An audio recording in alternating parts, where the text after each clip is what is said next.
الصلاة قد قامت الصلاة الله أكبر الله أكبر لا إله إلا الله. استقيموا واعتدلوا سووا صفوفكم. Keep your line straight.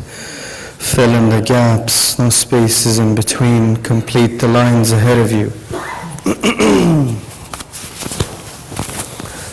Allahu Akbar.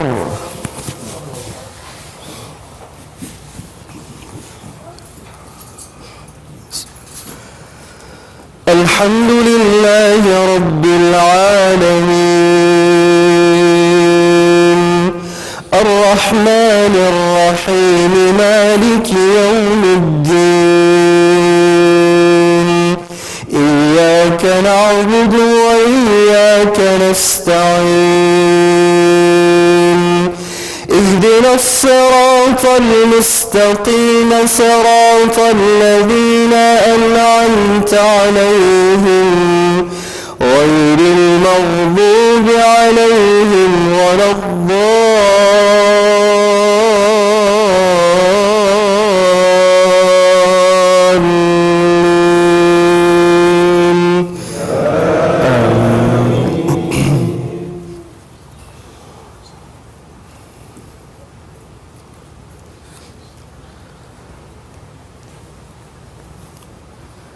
ألم نجعل له عينين ولسانا وشفتين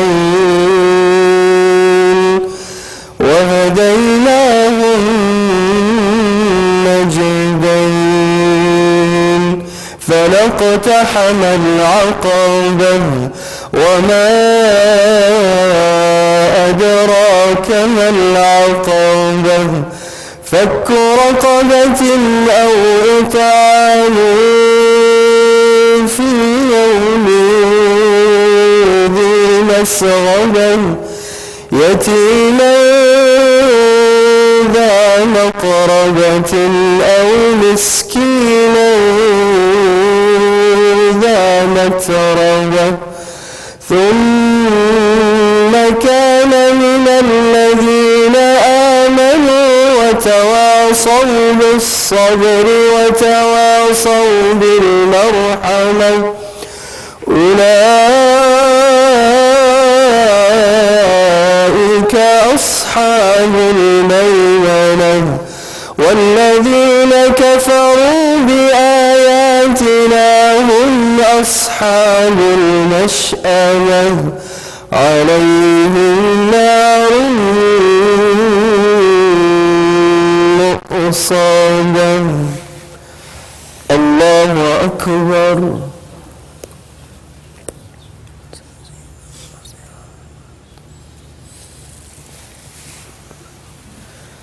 سمع الله لمن حمده. الله أكبر.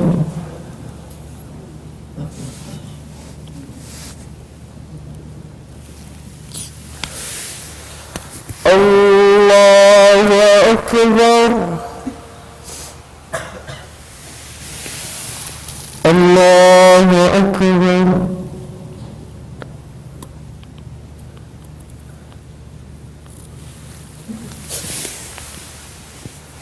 الله أكبر. الحمد لله رب العالمين الرحمن الرحيم مالك يوم الدين إياك نعبد وإياك نستعين اهدنا الصراط المستقيم صراط الذين أنعمت عليهم غير المغضوب عليهم ولا الضالين.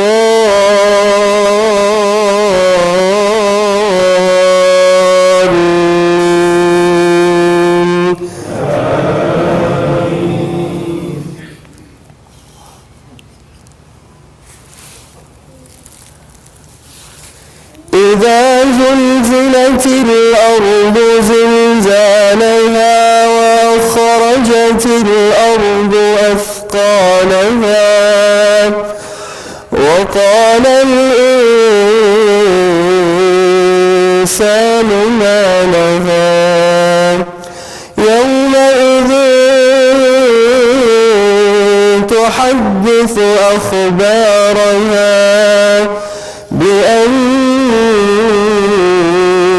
ربك أوحى لها يومئذ يصدر الناس أشتاتا ليروا أعمالهم فمن يعمل مثقال ذرة خيرا يره ومن يعمل مثقال ذرة شرا يره. الله أكبر.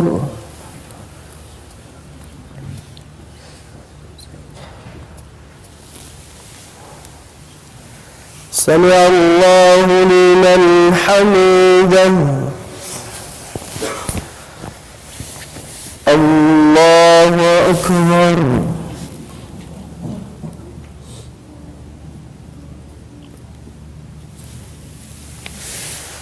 الله أكبر. الله أكبر.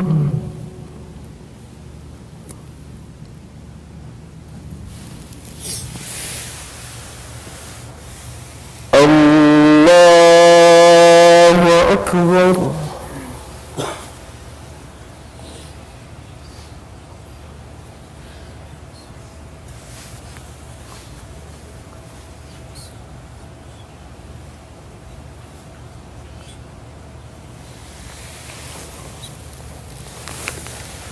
الله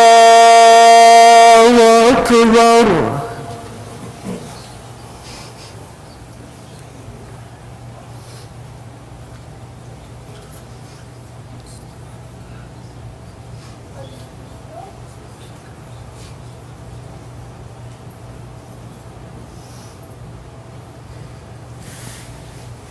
الله أكبر.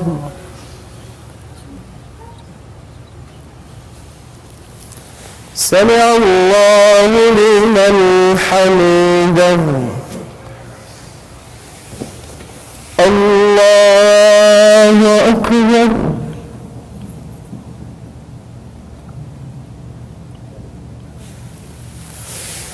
الله أكبر.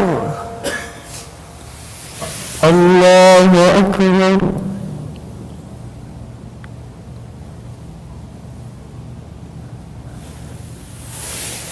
الله أكبر.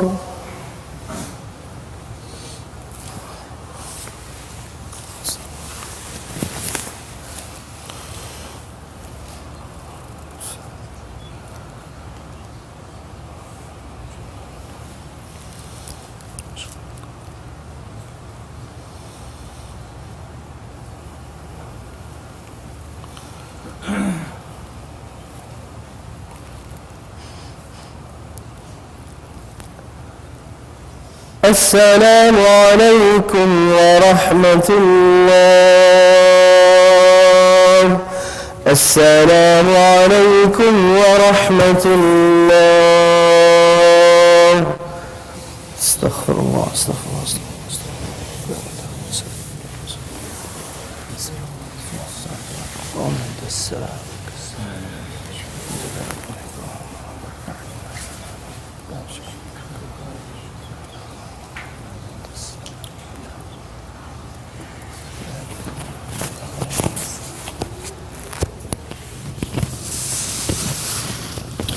Bismillahirrahmanirrahim. Assalamu alaikum wa rahmatullahi wa barakatuh.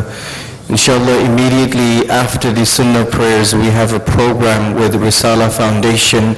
The topic of the program is a guest speaker who's visiting us today, Dr. Meraj Mohiuddin, on the launch of his book Revelation, which is the Seerah of the Messenger of Allah sallallahu alaihi wasallam. So I request each and every brother and sisters to participate in this program, inshallah. We will begin immediately after the Sunnah prayers. Jazakumullah khair. Assalamu alaikum.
I want.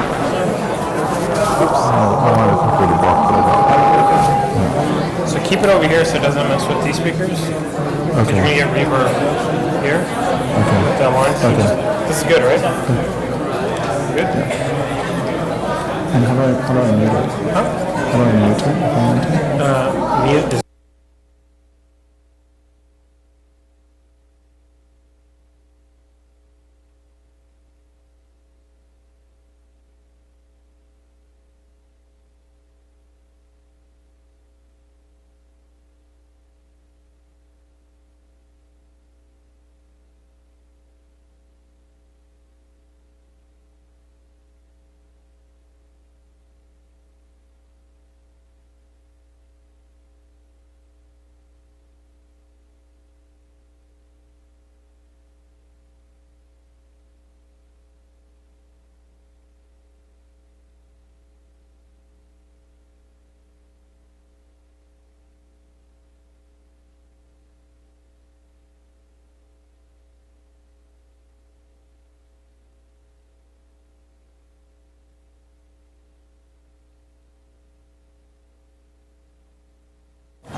Hello, Assalamu alaikum.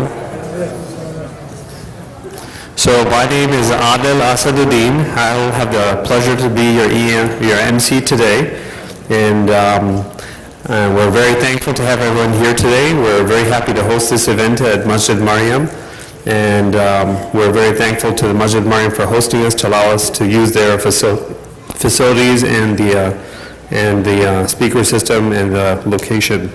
So about myself first, so I live in Katy, Texas, and I've been in Katy since 2009. I actually grew up in Alief in old Southwest Houston, and I went to Alief Elsik. If any of you guys know Alief Elsik, I'm not sure if you're familiar with that, but then in training and going to, I went out of town to other places, and now I'm back. I've been here since about 2008, and I work in Katy. I'm an internal medicine physician. I work at Methodist West Houston and at I-10 in Barker, Cyprus.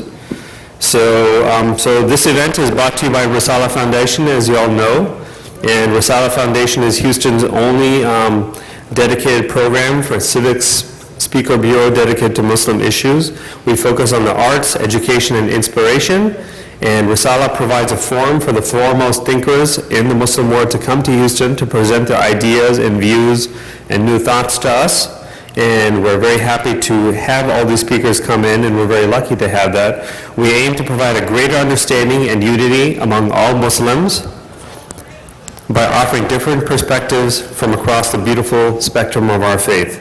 In the past, we've hosted many respected scholars, including Hamza Yusuf, Imam Sohaib Webb, Zaid Shakir, and Linda Sarsour, Reza Aslan, and we encourage you to go to our website, which is www.risala.org, or to visit our Facebook page.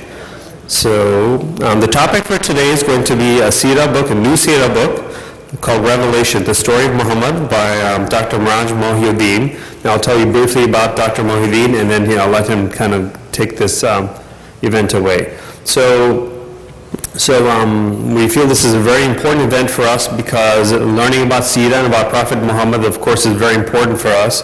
He's our connection to Allah, understanding how Prophet Muhammad implemented the revelation, how he changed the course of time, how he got the Makkans to change, and how he connected with people and helps us understand our deen. And so about Meraj, our speaker. So Meraj is a second-generation Indian American who grew up in New Jersey, and he went to public school. He was very active in the school. He played varsity sports. He's involved in lots of extracurricular activities. And in college, he went to Northwestern University, and he had a background in neuroscience and economics. He did his medical degree from Northwestern University, and then he went to Massachusetts General Hospital in Boston, where he did anesthesiology, and then he did an extra fellowship in pain management at Brigham and Women's Hospital. And while teaching in Harvard Medical School and its affiliate hospitals, Dr. Mohiuddin developed an interest in international relief work and created a curriculum to encourage young American doctors to share their skills in the developing world. He's currently in the Phoenix, Scottsdale area working as an anesthesiologist. And so I'll let him take this presentation away and tell us all about his new book and his experience. Thank you, Rabbi. Assalamu alaikum. Can everyone see me if I'm sitting, or should I stand? Is this okay? It's okay, okay. Well, we'll begin in the name of Allah. Bismillah, walhamdulillah, wassalatu wassalamu ala Sayyidina Habibina Rasulullah. We begin in the name of Allah. We praise Allah, we praise God, and we always begin by sending salutations and blessings upon our beloved Messenger Muhammad sallallahu alayhi wa alihi wa sahbihi wa sallam. You know, earlier today I was with some people and I was explaining to them when we use these terms, Habibina, Maulana, and so forth, they, for a lot of us, unfortunately, those words sound good, but they don't really resonate with us. You know the words, or we've heard them, we're familiar with them, but they don't necessarily resonate, because what is the English translation of Habibina, or Sayyidina, or Maulana? And I think it's critical, and this is kind of the vibe of the way I want to talk to you guys today, is it's very critical to approach the life of the Prophet ﷺ and the companions in a way that actually has some kind of meaningful impact on who you are. And so a lot of times when I speak about the Prophet, peace be upon him, I don't think of him as some of the translations that we typically read, like someone today mentioned my commander, or my Lord with a lowercase L, or these kinds of words are not words that I didn't grow up with. I didn't use those words talking to my brother or my sister. When I think of the Prophet ﷺ, I think of him as my coach. And the reason why I think of him as my coach is because I've had coaches my whole life. And unlike commanders will send you into battle, but they just are interested in the victory. Coaches are people who are actually invested personally in your own growth.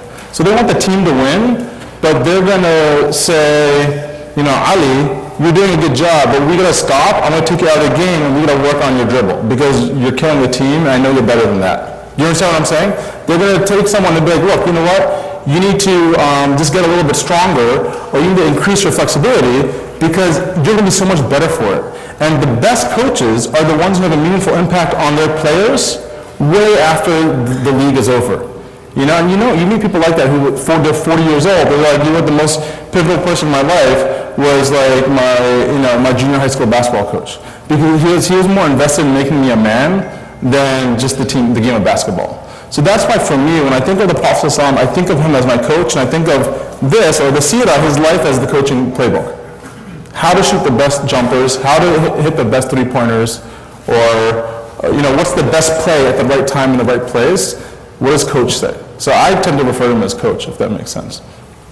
I want to just begin really quickly. I always have this intention at the end of every talk to end with a dua, thanking Allah, and for some reason it never gets there because we just get kind of going with questions and so forth. So I just want to begin just by thanking Allah for all the mercy that He's given us, for the ability for all of us to get together, the fact that we have air conditioning on this hot day. He's given us all these amenities that we can sit comfortably and listen and learn. This incredibly beautiful, one of the nicest masjids I've been to on my tour.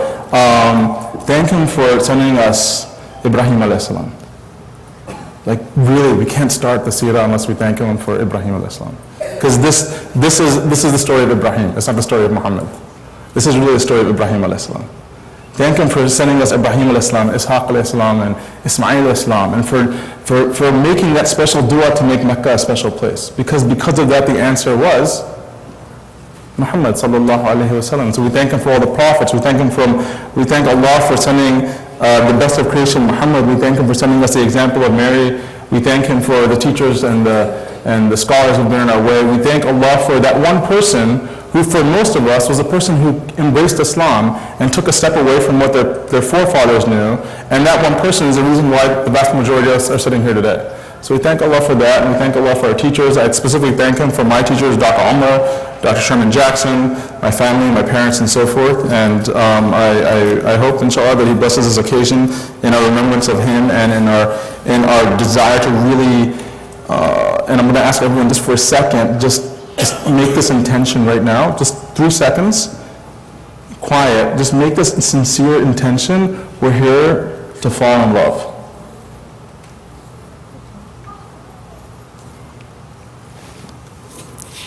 Okay, Bismillah. So we're here to fall in love with each other. We're here to fall in love with the Prophet ﷺ. So I'm going to move pretty fast because what time is Isha? 9. Okay, so I'm going to move even faster than I thought. Okay, here we go. So I want to kind of tell you a little bit about my story and kind of run through the story of the book and how I think it can be helpful for you. So like Adil was saying, I'm a physician. I graduated from medical school in 2003, and in 2003 there was no Bayana and Qalam Institutes, there was no Fawaki, there was none of this. There was like barely, I don't think podcasts were out in 2003. It was a completely different landscape. It was still like CDs, Sheikh Hamza's CD sets and stuff like that. So in 2003 I was finishing my last exam, and I said to myself, you know what, I know the stack of books this high on microbiology and immunology and all this stuff, but when it comes to the Seerah, like this book that's behind me, I don't know it. And I know I'm capable of knowing this stuff, because I've mastered stuff that's much more complicated. Why can't I just sit down and apply myself with the same attitude and fervor that I applied myself to medicine? So I said, after my final exam, I said, okay, I'm going to start getting serious about my faith. Like really serious, and start either deciding to own it and get on the court, or just stay in the stands. And so what I decided to do is I started with this book. How many of you know this book by raising your hands? Okay, so this is Martin Lane's book. It's probably the most renowned book in English language and one of the most vetted around the world because it's based on the very earliest sources. So I started with Martin Lane's book, and for those of you who've read it, it's a very dense book. Okay, and my goal was I want to memorize this book inside out. I want to know it. And the purpose of that was to get to the Quran. If I can know the messenger, maybe I can finally start understanding the message. So I started with this book, and I was really confident. And then literally by page 3, I'm on my 4th Abdullah, and I'm thinking game over. Like I can't keep it straight. Do you know what I'm talking about? You just can't keep it straight. There's 17 Abdullahs in this book right here. And after a while, what happened is as I'm reading it, I'm just like, okay, you know what, I'm not going to focus on the names. This is a typical thing. We all say, well, okay, I won't focus on the names. Let me just get the gist of it. Well, here's the secret for you. If you don't know the people around the Prophet ﷺ, you don't know the Prophet. Peace be upon him. Because, and that's what I tell people, is that the secret to understanding the genius of who this person was is by understanding how he transformed the lives of the people around him. And if you don't see the people around him and their growth and their transformation, you're never going to be inspired and find your inspiration and your story of transformation in these people. So you actually have to know the names. So I said, okay, and at this time I was actually listening to Sheikh Hamza's CD set. Is anyone in here familiar with his Life of the Prophet CD set? A few people. Very powerful CD set, highly recommended, 24 CDs. And so I'm listening to his, and this came out in 1998. Now I want you to hear this, hopefully you can hear this here. In CD 5, I'm driving to work, and in track 5 of the CD, he's like teaching, he's setting the stage, he's talking about pre-Islamic Arabia, and he stops in the middle of the CD, and he says this, and let's see if, I don't know, hopefully you can hear it. This book, a lot of people find it difficult because of the name. It is a problem. And it would be really nice if somebody actually went through the book, wrote down all the names, and then had a glossary of names that you could kind of keep with you as you read the book. That would be really useful, because the name... Did everyone hear that? Okay, so this book is really hard. This is the names. So I literally was driving to work, my internship, and I said, look, I already had this intention of like trying to know this book, and Sheikh Hamza threw down this challenge, I'm going to be that guy. So that was my inspiration for this book. So I said, I really want to do this anyway, and now he's saying other people are struggling with it. I'm not the only one who's dense and can't get all these names in my head. So I just started writing down names. And that's how this story began in 2003. Okay?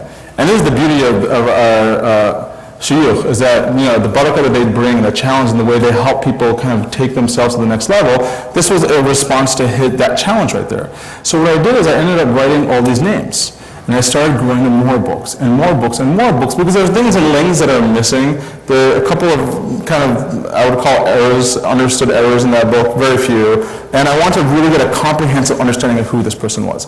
So I started doing one book after the next book after the next book after the next book. And then what I ended up with was a glossary. Like, this is a sample page from the glossary. This is just pages of Abdullahs. There's like 3 pages of Abdullahs of every single person who is mentioned in the book, about 350 companions, who they were, what their relationships are to other people in the story, what's their relationship with the Prophet ﷺ, and what's their story. Okay? The example I give is like if I told you I'm an expert on Van Gogh, and you say, okay, tell me about Van Gogh, and I tell you, oh, well, let me tell you about Van Gogh. All my years of studying, Van Gogh he was pale, he had stubble, and he had a hook nose, and part of his ear was missing. You'd be like, that's not what I was expecting, right? If I tell you I know about Van Gogh, what do you expect me to talk about? His artwork, right? The Starry Night, pointillism, like all of the techniques. What is his genius? This right here is the genius of the Prophet ﷺ. These Abdullahs right here, the fact that you can take an Abdullah ibn Masud, who's a tiny, diminutive, dark-skinned, non-Qurayshi, who's getting kicked around Mecca, and turns it into the mightiest authority on the Quranic tradition, that's his artwork. And that artwork is here now for us to understand and not gloss over and say, oh, I don't want to look at the paintings, I want to look at the paintings, I just want to stare at the artist's face. So my journey started as this academic exercise, but it quickly turned into something else. And I really want to focus on this concept of love today.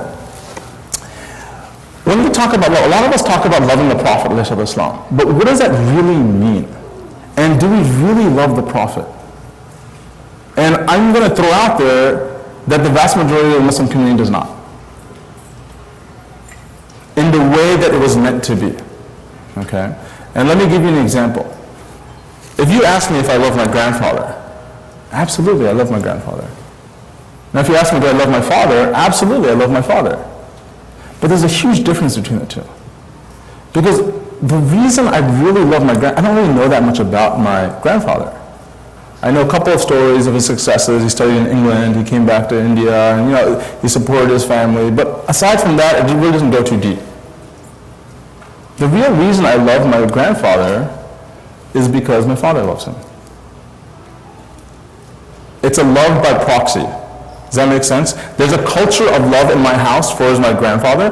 I saw my father cry the day he found out that my dada passed away. It had a profound impact on me. My grandfather is very dear to me. But my father, I know everything he did for me. I know he paid for all my schooling.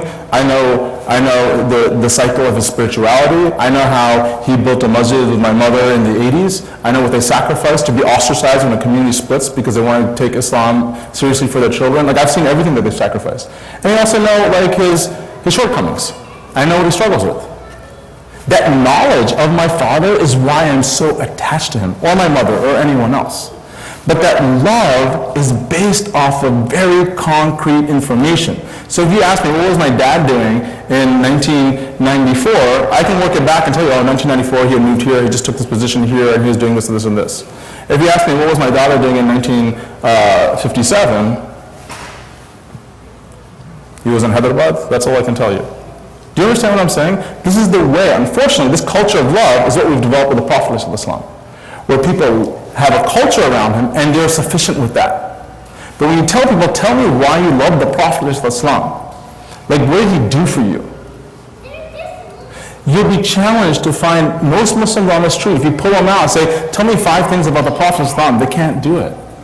He was an orphan, there was a hijrah, there was some treaty that started with an H, and there was a battle of Badr. Okay, can you put them in order? Can't do it. And then we wonder why we don't have this direct love. And we're supposed to love the Prophet ﷺ more than our own fathers and mothers. And yet the information gap is huge. So I have this quote about love. So just listen to this. The word love in the Quran appears over 90 places. But interestingly, it doesn't define the word love. It speaks about the very first consequence of love. Are you following me here? It's not what does love mean, it's what does love do to you. That's what love means. Commitment. So I used this example earlier today. If my father calls me and he says, hey, I need a ride from the airport at 3 a.m. For those who love our parents, that's actually like, you're happy. You know, you're happy when you get that call, do you know what I mean? Where it's like it would be a nuisance to anyone else, but you want to prove yourself to your dad, like, I'll be there at 2:30, Abba, no problem. With a smile on your face. That's commitment. It's if an uncle calls you who you're not that close to, and they're like 3 o'clock, you're like, oh man, I have to go to work tomorrow. That's the difference between the different types of love. The question is, do we have that commitment to the Prophet ﷺ who's asking us to do something? So the first consequence of love is commitment. Islam talks about commitment. If you truly love something or someone, you commit. If you don't, then your claim of real love is not real at all. So I'm going to be pretty blunt about this, because I think this is a challenge for our community right now, is that there's a crisis of knowledge about the life of the Prophet ﷺ, and if we actually knew him, like every companion, he becomes irresistible to them. But for us, he's a little bit resistible because we haven't spent time with him. These are 10 people. These are the Ashara Mubashirin fil Jannah. These are the 10 people promised paradise. Okay? Quick chart here. The average years of service for these 10 people, about 21 years. That's called love. Every single person fought in every single battle alongside the Prophet ﷺ, except for these circles right here in red. You see those circles in red? Those are 4 instances. So if you look at it, 1, 2, 3, 4, 5. There's 5 different battles, and there are 10 people. So there are 50 battles. In those 50 battles, 46 were fought, and 4 were not fought by people. Okay? Hazrat Uthman did not fight at Badr. Imam Ali did not fight at Tabuk, or did march Tabuk. Talha, Ibn Ubaydullah, and Sa'd ibn Zayd didn't fight at Badr. You know why these circles are here? Because the Prophet ﷺ specifically ordered them not to do it. So that's their excuse. Are you getting a point here? Commitment is what we're talking about. So what I did with my book is I said, okay, I want to if I'm going to love him, I need to know him first. So let me get into this and stop reading it like a fairy tale that makes me feel good, and like I flip through it, I'm like, oh, subhanAllah, I'm so moved, I wish I could be like this guy. Oh, and I really wish I could be like this guy. How did he give up everything? And then, oh my gosh, this guy's heart is just beautiful. It would be amazing if I could be that guy. Ya Allah, make me that guy. And you flip, and then you flip it, and you're closed. It's like in and out. It's like a movie, you know, it's hard to remember, you can remember the main theme. Yeah, it was a tough life he had, he gave up a lot for us. No, like tell me seriously something meaningful about that. And if you don't know and it doesn't stick, you're not with him, because he's not with you. So what I did is I started going through the thing, and like most of us, you know, the American born, we're like into infographics and charts and so forth, and just started writing out charts for myself. Like this is a chart of all the prophets named in the Quran. It's very interesting, you learn a lot. Which prophet is named the most in the Quran? Musa alayhi salam, by like a landslide. And then Ibrahim, Noah. And then Maryam is mentioned, Isa. It's important to know this stuff, like what is in our book. Because of the reason Musa alayhi salam is mentioned so much. What's the reason Musa alayhi salam is mentioned so much? This is my understanding of it when I talk to my scholars. Because these were his coaches. And he was he was playing the biggest game on the biggest stage for the rest of mankind. His ummah was the world, not just Bani Israel. So he would take the best plays from all the best coaches and figure out what's the best play to make in order to deliver his message. And Musa alayhi salam's message is very similar, and the challenges that he faced were very similar. That's why you see these prophets here, and we'll talk about this in a second. So I have these maps to really understand how did the Arabs move around Arabia, where did they come from, you know, the tribal control of Mecca. These family trees, they're critical. And I know some people look at them like, oh, it's tough. It's amazing what you get out of stuff when you start learning who these people are and why they behave the way they behave. Because one of the things that we do, unfortunately, is we make people very black and white in the Seerah, and they're not. Because we're not black and white. We have this way of otherizing people, and we either put them on pedestals and say we'll never be like them, or we'll say we never want to be like them. But these people are complex. Like if you look at Abu Sufyan, he's like a very complex person. And what's interesting is Abu Sufyan was actually a very noble person. He had nobility. He just had issues. And he had financial reasons and economic motivations and disincentives not to join the Prophet. A lot of us have the same thing. A lot of us who make a lot of money have disincentives to go live in the black community. So we have disincentives too, like an impoverished black community, we have disincentives also. So people are complex. It's important to find your story in the story of the Prophet, Islam, and the companions. What I want to do right now is, so what happened is, in 2003 I started this project. I started this project for myself. It was just total personal story. I was in the middle of residency at the time, and it took me 13 years to write this, a very non-linear process. There were months where I just put it down because I was in the middle of like heavy rotations, or there were times where I was just going through difficult life.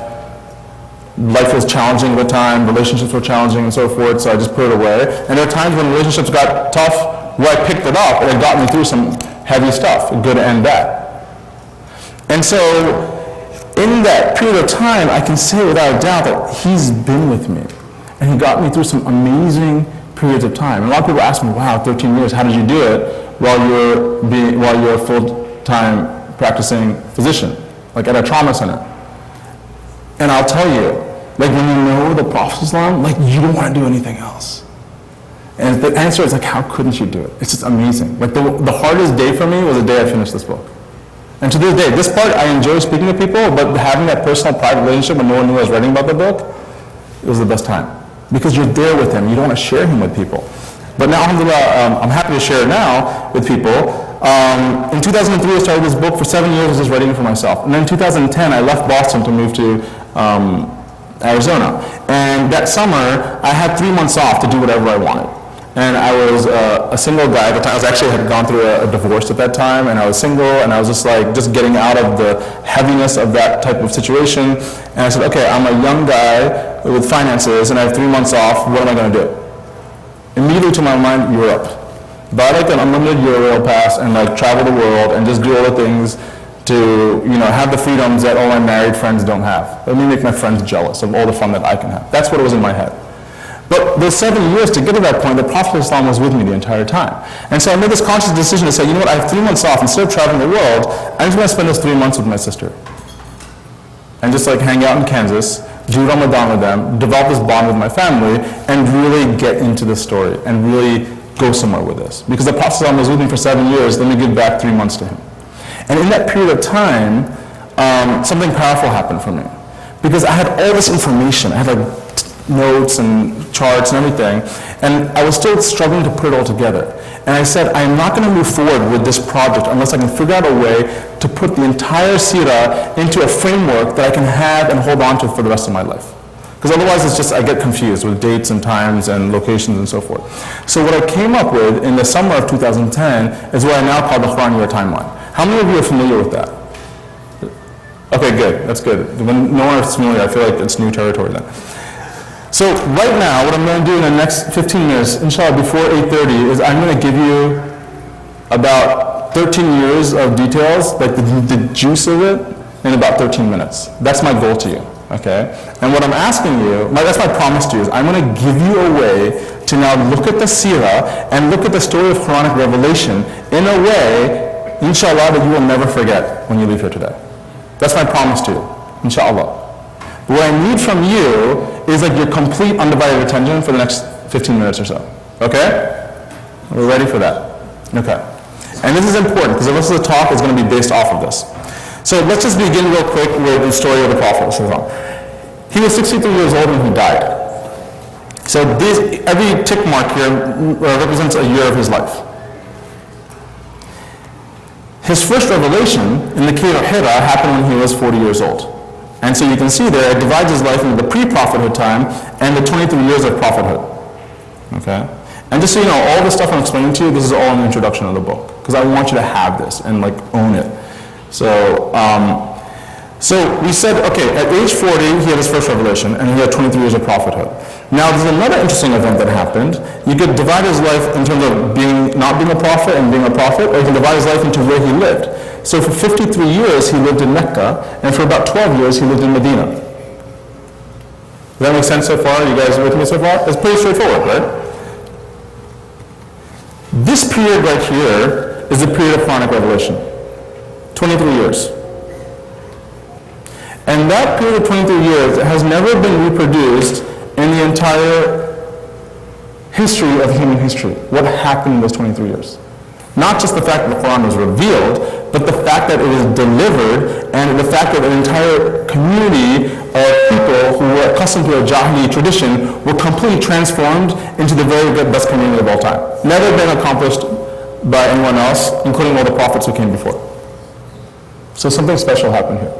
This is the game that he played when he got on the court. So what we're going to do right now is we're going to talk about this period of time known as the 23 years of the Quranic revelation.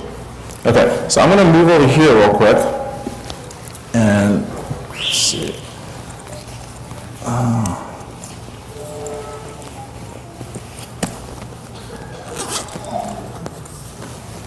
Okay. Can everyone see this? Can the guys see it over there? Is it okay? Or maybe I'll pull it back a little bit more. Can you guys see over here? Or is it a little bit? Okay, now this is really important, so I want everyone to be able to see. I'm going to pull this back even more. I'll try to draw big, but I want everyone to have a good angle at this. Is that a little bit better? Okay. So 23 years, right? So this is how you're going to know the life of the messenger, the game that he played, the 23-year game that he played, and you're going to understand the period of Quranic revelation. So the first thing that you're going to do is you're going to draw a big circle like this. Okay? And you're going to cut that circle into 4 pieces. Is that big enough that everyone can see it? Yeah, in the back, you guys can see this? Okay, great, excellent, okay. I want you to imagine that this is a 24-hour clock, okay? So if it's a 24-hour clock, just let's number it real quick. So this would be 1 right here. What would be down here? 12, do you guys see that? This would be 6, and this would be 18. So not the usual 12-hour clock, but a 24-hour clock. Is that making sense? Now this is what you have to remember. There are 4 H's, that's it, 4 H's. So when you take an H, and I want you to put it, the first 2 H's I want you to put right here, and I want you to put it right here. Okay? The period of Quranic revelation started with what? Yeah, the Cave of Hira, right here. Okay? With that moment, the clock starts. Okay? Now we said the period of Quranic revelation was divided into 2 major locations. Mecca and Medina, right? What was that event that separated the 2? Hijrah. When did the Hijrah happen? Perfect, right down here. Okay? So right here, on this side, what we have is the Meccan period, and right here, we have the Medinian period. Okay? Now in Mecca, what happened is the Prophet ﷺ received his first revelation. And that first revelation, they're talking in private. There's a lot of individual persecution right now. Okay? The Muslims are down now. And by the way, they're not called Muslims. This isn't Islam, just so we're clear. And one of the things that's really important is when you're here, don't think that they're going to win it. If you're going to get into this story, you can't know the end result. Otherwise, it's not a good movie if you know the spoiler. You're not going to feel what they're going through. They have no idea. The game could end right here for all they know. Okay? Things are so bad, the Prophet ﷺ really wanted the conversion of a couple of key people to kind of change the tide. And in year 6 that happened. Who converted in year 6? So there's 2 more H's here. H right here, and an H right here. So you have 4 H's. Hira and Hijrah. Right here in year 6, you have the conversion of Hamza and Umar. When Hamza and Umar convert, total game changer. The analogy I like to use is imagine you're in the middle of a basketball game, and you're down in the first quarter, and the star point guard and power forward from the other team, they take off their jerseys and they put your jersey on. That's what it did to the Quraysh. They were terrified when their best players, the people they were most proud of, Hamza and Umar, left to join the Prophet ﷺ. Okay? And what that did is it brought in the next period of the Meccan period, which is a period of organized persecution against all the Muslims, not individualized persecution. Okay? So what you have right here from 1 to 6 is the early Meccan period. And from 6 to 12, you have the late Meccan period. Okay? Early Meccan period, individual persecution. These are the times where the stories of Bilal and the martyrdom of Sumayya, they're just trying to target individuals. When this happens, it's the first time. Abdullah ibn Masud said that was the first time. When Hamza and Umar converted, the first time we could pray publicly at the Kaaba. Now it's a major threat. So the Quraysh up their game, and what they do, it's kind of like, in like a mafia movie, when they say, well, we can't get to the guy, so you tell the guy, well, guess what? I know where your dad lives, and I know where your daughter goes to school. That's the kind of threat that the Quraysh did on the Prophet, and what he did is he banned the entire clan of Hashim and the brother clan of Muttalib. So that period of organized group persecution, the late Meccan period, things got so bad that in year 12, the Prophet was like, we gotta get out of here. We're not going to survive this. So in year 12 into 13, they performed the Hijrah. Okay? And the Hijrah ushers in the early, early Medina period. Now the early Medina period is a period of intense defensive battles.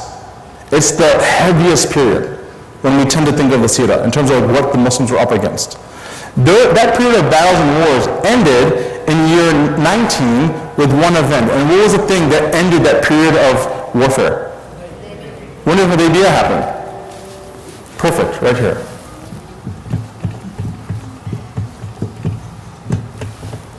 Hudaybiyah ushers in the late Medina period.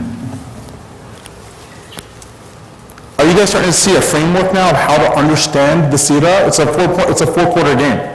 And every quarter has a certain theme to it.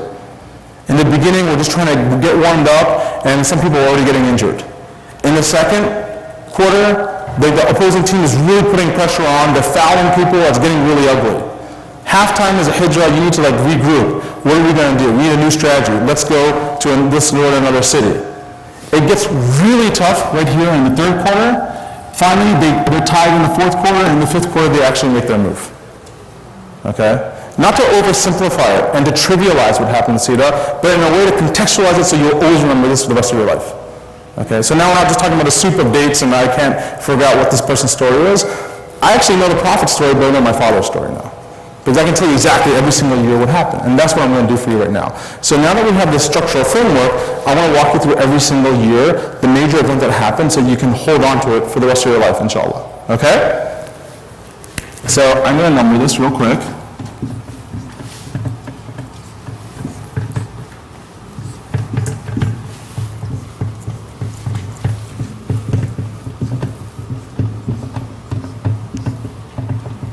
Okay, so here we go. 1, 2, 3, 4, 5, 7, 8, 9, 10, 11, 12, 13, 14, 15, 16, 17, 18, 19, 20, 21, 22, 23. And there's no year 24. Okay, pop quiz. What happened in year 1? Ali, what happened in year 1? Hijrah, right? When was the Hijrah? Come on, guys. We got 13. Okay? It's right the year after. You can notice I wrote the H over there. When did Hamza and Umar convert? 6. When was Hudaybiyah? 19. Okay, so we're gonna start building on this. Okay? All right, here we go. 1, 2, 3. Whenever you do anything, you launch a product. There's a countdown. Okay? You go 1, 2, 3, ready, go, and then you launch it. And I have a 3-year-old. If I throw my kid in the pool or in the bed, I go, ready, Isa, 1, 2, 3, and then I launch them onto the bed. Okay? Now the thing with mnemonics is the sillier they are, the better they stick. Okay? So the same thing with the launch of Islam. Before it was an IPO for Islam, the initial public offering for Islam, there was a 1, 2, 3 count. Are you with me? So for the first 2 3s, 1, 2, 3, these years right here, these are the private years. These are the years where they're meeting in secret. Okay? Khadija is helping arrange these private meetings. It might be me at Abu Bakr's house or Uthman's house. No one knows what's going on. This is like it's like, imagine us like going to Las Vegas and being like, you know what, we're going to start this movement to like bring down the gambling industry.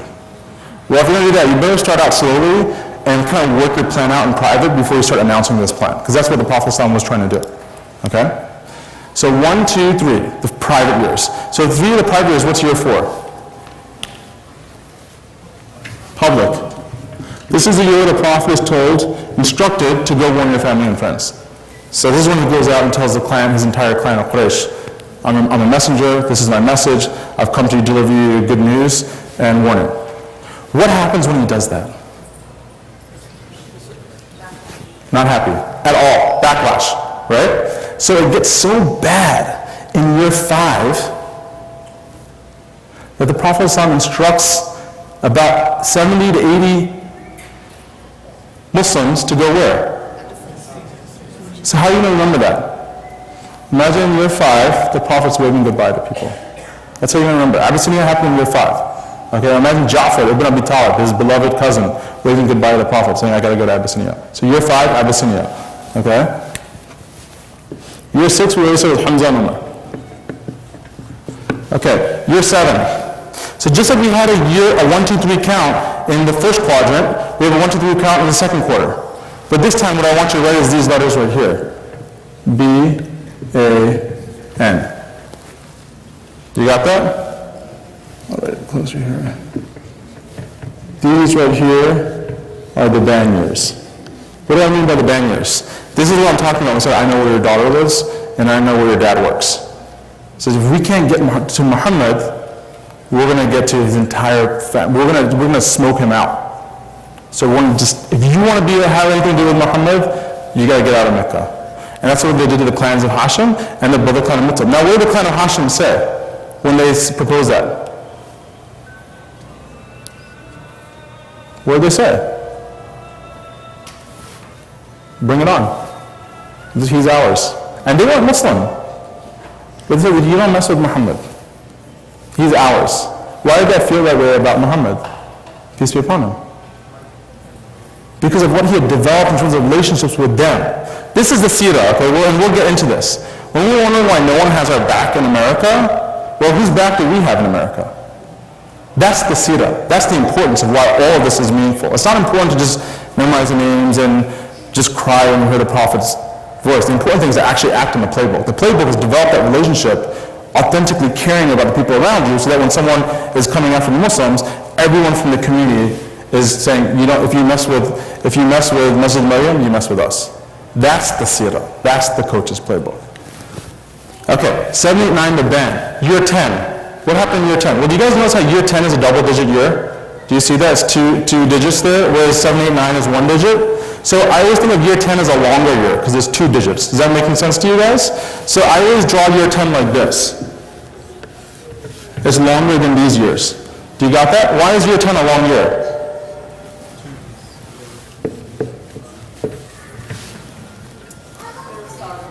Year of sadness. What happens in the year of sadness? The Prophet's beloved uncle, Abu Talib dies. His exterior, his guardian, his strength from the outside. And then the most beloved person in his life, till the end. I mean, you want to look at his whole story, who was most beloved to the Prophet? It was Khadija, and my understanding. There was no one more beloved to him because no one did for him and did for us, I would say, in my own estimation, than she did. And people ask me all the time, who's your favorite? There's no question. I mean, it's amazing what the other companions did, but without Khadija, I don't know where we would be right now. She passes away, and she's his inner strength. Okay? So because he lost his outside protection, he loses inner strength, he can't stay in Mecca anymore because it's dangerous. So he goes to Taif. He goes to Taif, they humiliate him, they kick him out, and he makes this incredible dua because he's in the lowest point materially in his entire career. This is the low point of the game right now, where he is down and out. There's no chance of winning this game. And if he doesn't win this game, the rest of humanity is going to feel the impact of that. So year 10, year of sadness. Year 11, what happens? When he makes this incredible dua to Allah, what happens in year 11? How does Allah respond to that? What rhymes with 11? Yeah, what rhymes with 11? Heaven. Right?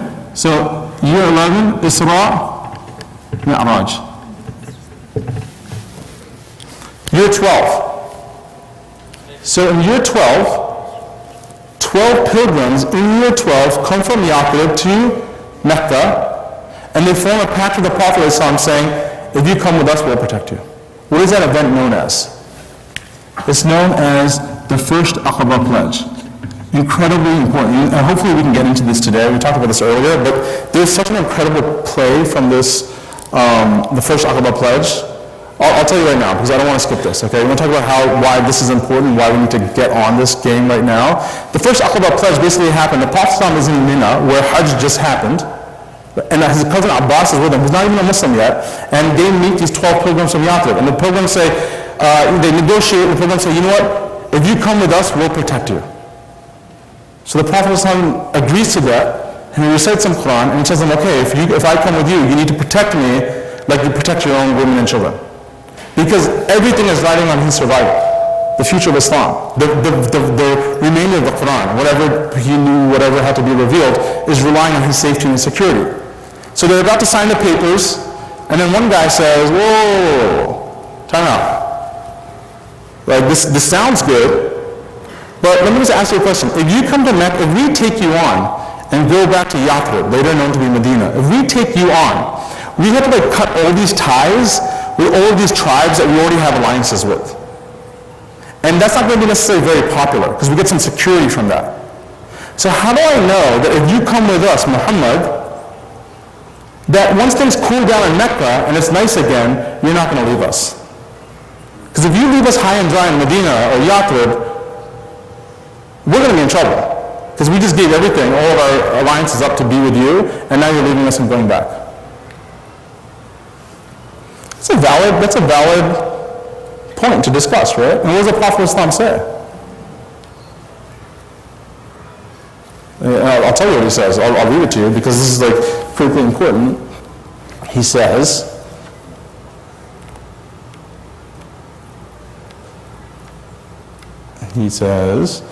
okay, so when one of the men asked what might happen to the helpers, the Ansar, if the Prophet immigrates to Medina but later returns to Mecca, the Prophet responds with his playbook material. No, it would never be. Your blood will be my blood. In life and in death, I will be with you and you will be with me. I will fight with whoever you fight and I will make peace with whoever you make peace. What's the sunnah here?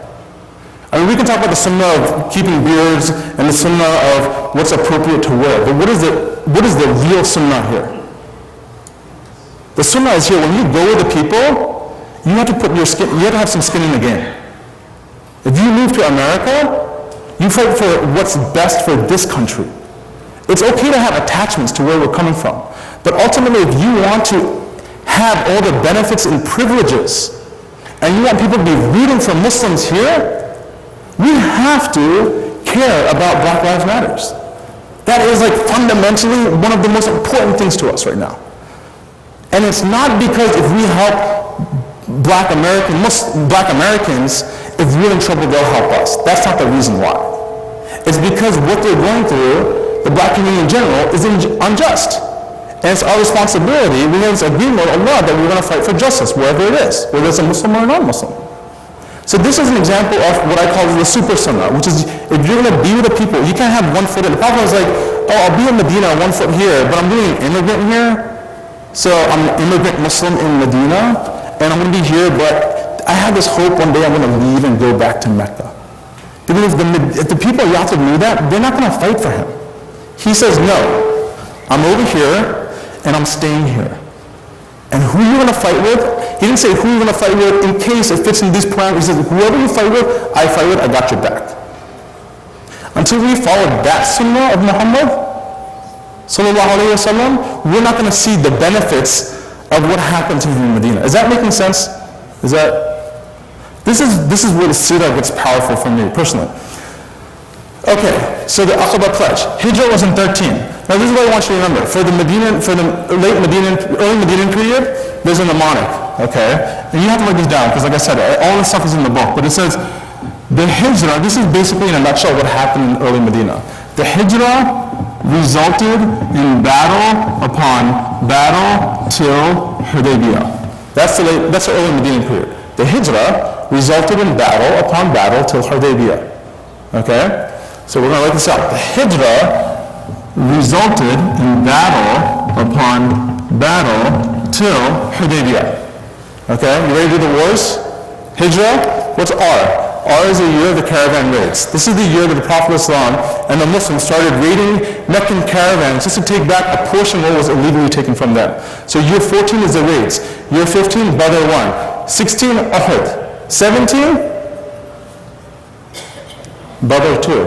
Wait, 2 brothers? What are you talking about? Yeah, 2 brothers. There are 2 brothers. The Meccans didn't show up, but it was a victory for the Muslims. So Hijrah, raids, Badr 1, Uhud, Badr 2, what's T? Nice try, but not yet. Khandaq, the trench, right? So this is raids, Badr 1, Uhud, Badr 2, trench. You'll never forget this now, okay? The Hijrah resulted in battle upon battle to Uhud, Hijrah, raids, Badr 1, Uhud, Badr 2, trench, Hudaybiyah. Okay? This period of time is the period of all of these heavy surahs coming down. And we'll get to that in a second. Okay? Surah Imran, Surah Anfal, Surah Baqarah. Because it's matching what's going on the court. It's the heaviest time. The surahs match what's going on in the game. What do? We did 7 verses of Al-Fatiha and we jumped right into Alif Lam Mim. And then we can't understand why we just can't connect to this book. Hudaybiyah. So we're 19. What happens in year 20? Well, here's a hint. When the Prophet ﷺ made his hijrah, right here, okay, did he want to leave Mecca? Absolutely not. Why didn't he want to leave Mecca? Huh? His hometown. How long did his ancestors live in Mecca? Take a guess. 400 years? About? No, 400 years is just how long the Quraysh were in control of Mecca. His ancestors, starting with Ismail Islam, about 2,000 years. Okay? So put that in the context of how long America has been around. 2,000 years. And it is fascinating. When Ibrahim Islam makes his dua and establishes Ismail Islam in Mecca, all of Ismail Islam's family and his children and children's children and so forth, they all spread throughout Arabia, except for one line. He knows the Adnanian Arabs who stay there in Mecca on the sidelines, even though they're not in control, while these other tribes, the Jurhamites and the Khuzaits and so forth, are in control. They're staying there because their heart belongs to Mecca. There's an Arab in Adnan who stays there. And all of these clans, the Aus, the Bani Ghatafan, Bani Hawazin, they're all the ancestors of this one man named Adnan. Of Adnan, as his children, finally there's a man named Qusay, who takes over Mecca. Qusay is the first person from Quraysh to take back Mecca from the Quraysh. My point being is that the Prophet's lineage stayed in Mecca for 2,000 years. For him to be born in that moment to now reclaim the dua of Ibrahim al-Islam. So after all that, he's been kicked out.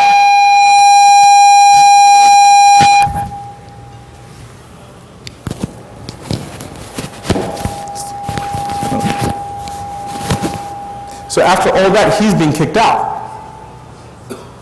And Allah, the entire time, Allah knows what's going on in his heart. So what does he say to him during the hijrah? He says, don't worry, because we're going to bring you back to the place where your heart belongs for. So you could say, even though the Prophet made the hijrah, he had 20/20 vision that one day he would come back to Mecca. He had complete yaqeen, certainty, 20/20 vision that one day he would come back to Mecca. Are you following me? So what year does he come back to Mecca in the conquest? Year 20. Mecca, 20/20 vision.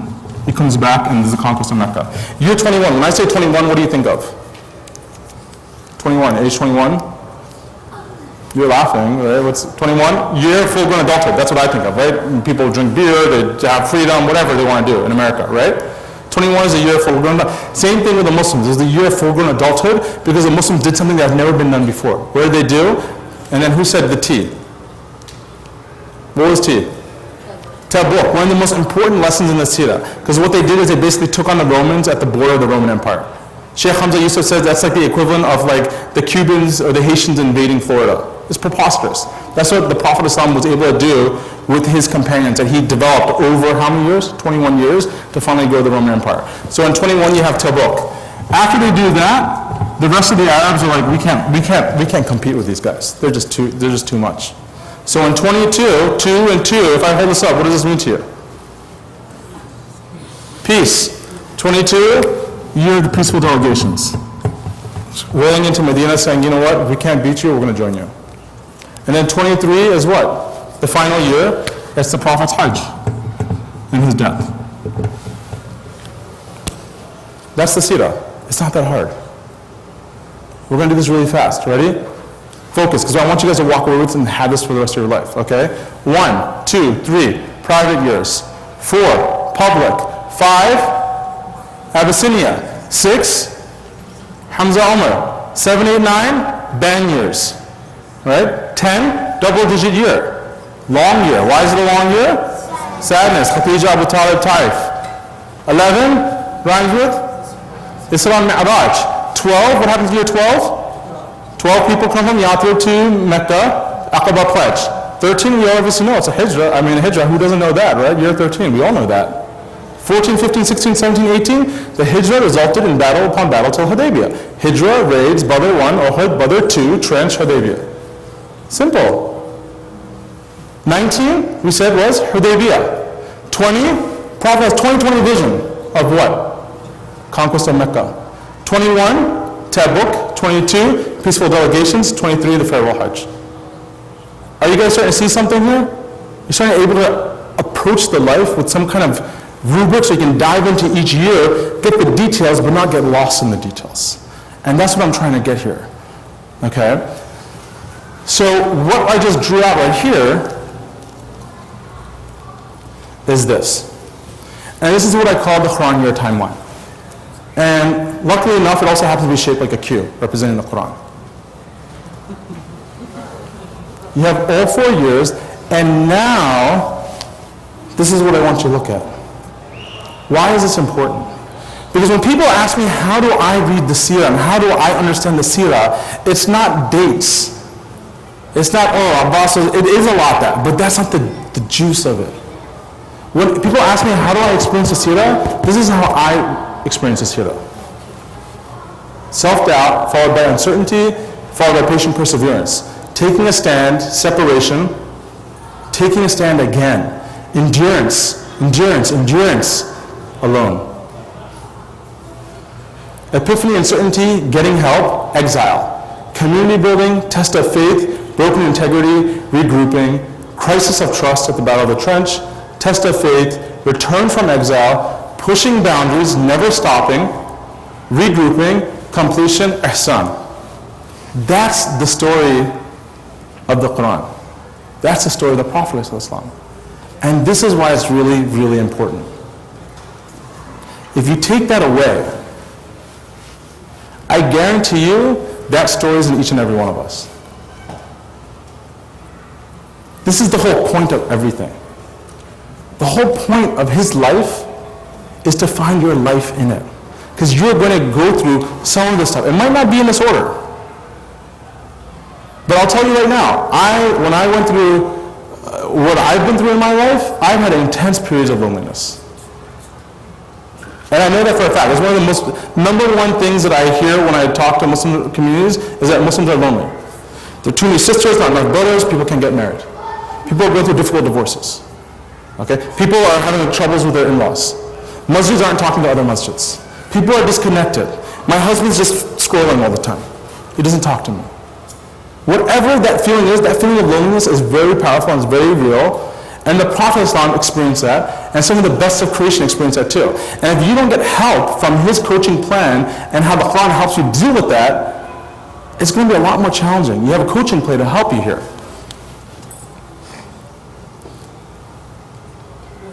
So the question is, why is this all important? So we said you have to understand the story of the Prophet's life. So step one is understand the story of the Prophet's life. So we got that right now. And then, if you read this book or any book, you can fill in the details and really start getting into it and knowing him better than you know your father or your mother. Step two, though, is the whole point of getting to the Quran is to get to who? Getting to the Prophet is to get to who? To Allah. That's the final destination for all of us. Inshallah. So you have to use the Prophet to get to the Quran. Okay? He is the axis and he is the guide. Which is why Dr. Jackson writes, he says, the Quran is among the most widely read books in the world today. It's also the most misunderstood. And the gulf between reading and understanding is not simply a function of language. So just because you go to the Bayina Dream program, which is an amazing program, you're still not going to understand the Quran completely. Even if you just learn the grammar and you perfected it and become a professor in Arabic, you're just not going to understand the Quran completely. For the real key to understanding the Quran, indeed Islam as a whole is a basic grasp of the life and the career of the man who served as delivery system. Muhammad brought life, meaning, depth, human tragedy, and human triumph to the Quranic adventure.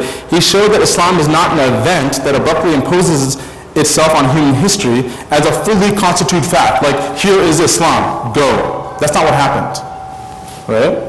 Rather, Muhammad demonstrated that Islam is a process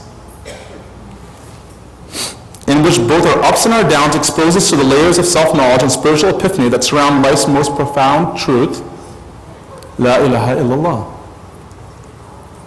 Like, you can't get to ihsan, which is right here, if you don't play the game. You can't be out here on the sidelines being like, yeah, I know something about there, but I'm not going to jump in and play the game. Is that making sense to people? Let's look at some people who played the game. Just name a companion. Let's name a common companion everyone might know. Abu Bakr. Abu Bakr and Umar, okay? Let's start with Abu Bakr. Let's talk about Abu Bakr's game, okay? Came in right here. That's Abu Bakr's game. That's why he is who he is. You know what the Prophet ﷺ said about Abu Bakr? He had all the companions, he had Abu Bakr. He said, you took everything that the rest of you guys do and put it on a scale, and you put one other person on the other side, that person would outweigh the rest of the companions. Who was that person? Abu Bakr. Why was it Abu Bakr? Because he is the one who, when the Prophet flipped his switch, he immediately went out and flipped the switches of everyone else. So he has all the hasanat of everything that everyone else did because he was the guy to get them excited and get them inspired in the possibility of jumping into the game that the Prophet was inviting them to play. Umar, what was Umar's game? He was on the sidelines right here. He jumps in right here and then he plays the whole game. And he goes even further than Abu Bakr afterwards. We mentioned Khadija. What was Khadija's game? She was right here. I know it's kind of getting messy now. Can you guys see this still? Let me.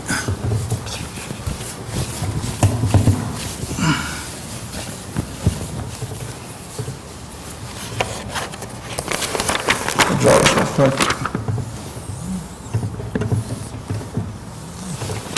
So we said Abu Bakr Umar. What was Khadija's game? Her life.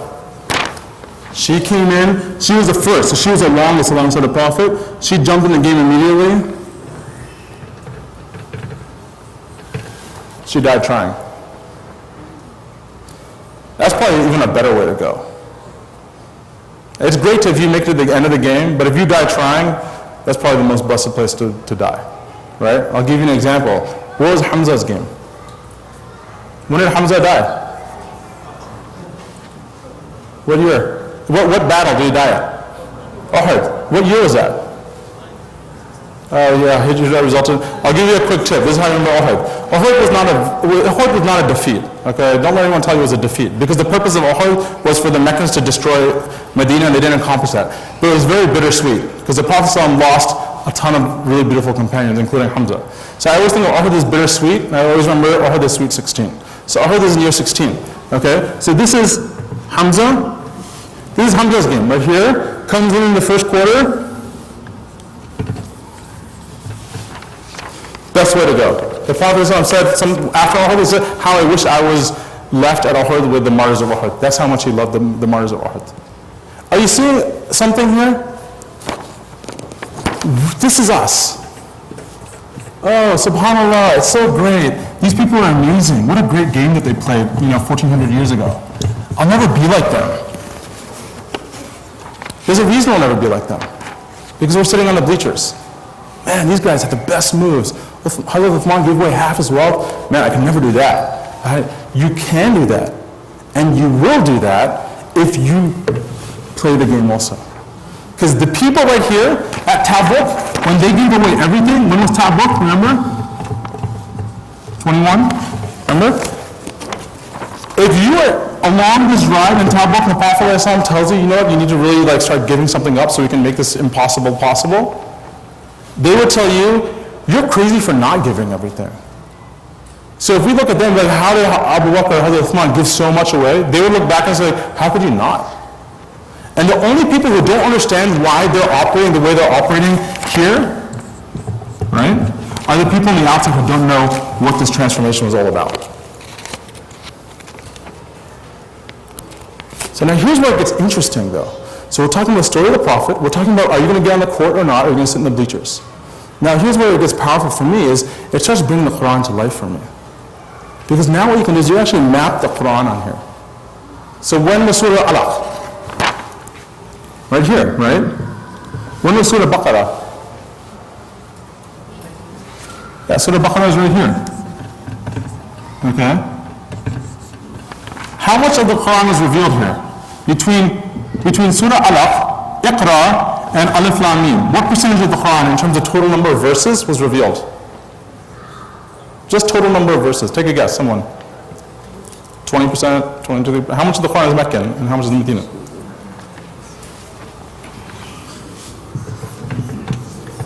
74% of the Quran in terms of the total number of verses revealed in Mecca.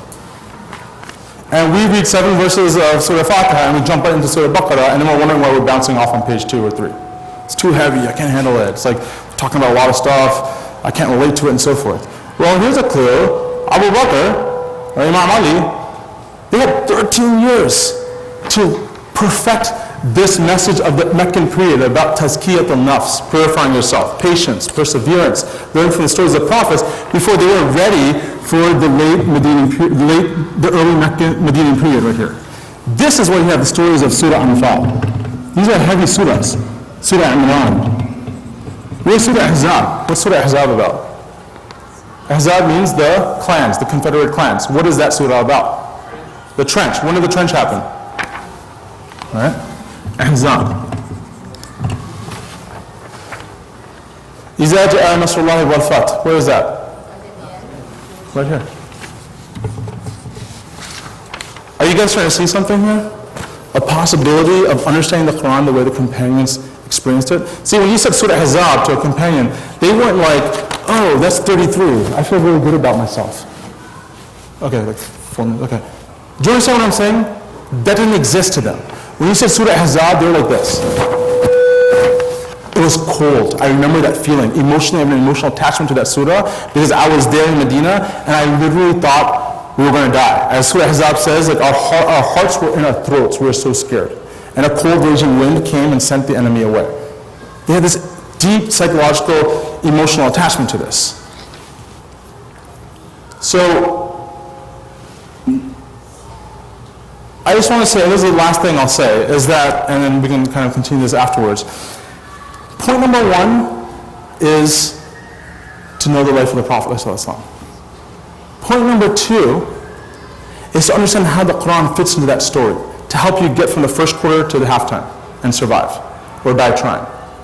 So know the Quran, map the Quran and understand how it works in the story to power you to the next stage, to the next stage, to the next stage. But point number 3, and this is the take home, the whole point of all of this is so that you find your transformation in the story. There's nothing that the companions wanted more than for us to just be inspired and to try to achieve ihsan, which happened here. This day I perfected my religion for you. And I call it Islam. To achieve that perfected Islam or die trying along the way. And when you look at the surahs speak to every single thing. I'll give you one example, we'll end here. Okay? The Prophet ﷺ thinks he's crazy. He has self-doubt. So what's revealed when he has feelings of self-doubt? What surah is this? Surah Qalam, right? You're not mad. You're not crazy. Because a lot of us think we're crazy. Am I crazy because, there are false universals that are being put on me by the society I live in? That it's crazy to wear a hijab, but it's crazy to be covered in this kind of humidity in Houston. That's crazy. No, you're not mad. But you need Allah to tell you that sometimes because no one else telling you that's going to get you through what you got to get through. Here's another classic example. Patient perseverance. The Prophet ﷺ is preaching to the Muslims, to the Meccans. Are they listening to him? Like how horrible must that feel when you know you're the prophet, sent to deliver the final message as the final messenger, and no one's listening to you. You know, a lot of us feel that way right now. We're dejected. No one listens to us. You do one thing, Muhammad Ali is buried, and then the next day, disaster happens. Man, we got to start all over again. This is like an uphill battle. We'll never get. There's a survey that just came out that says Muslims have now surpassed atheists as the most mistrusted religious minority in the country now. Just came out yesterday. Things are really tough. Well, how did the Prophet ﷺ get through that? Well, here's a tip. Who was he learning from?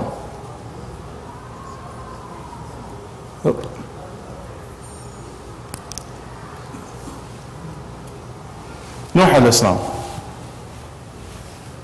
In his despair, Nuh alayhi salam said, "My Lord, I've called to my people through the night and through the day, but my invitation only seems to make them drift further away. Every time I've called them so that you could forgive them, they've stuck their fingers in their ears and wrapped themselves up in their cloaks, growing more stubborn and arrogant." Does it make sense why the Prophet needs to hear the story of Nuh alayhi salam? In the context of what he's going through, in the context of what we're going through right now, when we're being asked by Allah to build an ark and there's no flood right now, and people think we're crazy? Like that's the point of Nuh alayhi salam. I'm going to just move forward. And this is the last thing, and then we're going to be done right now, is alone. Because this is the most important one, okay? Being made alone is one of the most powerful experiences, and the best of creation, mankind and womankind were put through this test. We talk about the Prophet was alone because of Khadija, Abu Talib, and Taif, okay? What do you think got him through that period of loneliness? Who else was made to feel alone? So for those of us who are feeling lonely right now and going through some really difficult stuff, with whatever you're going through, consider the fact the best of creation was made to feel alone for a purpose.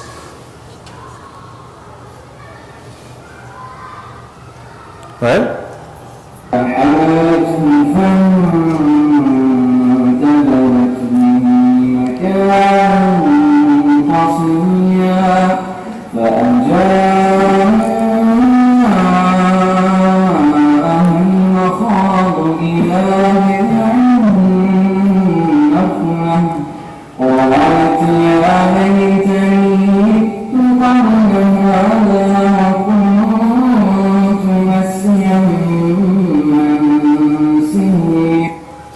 That was for?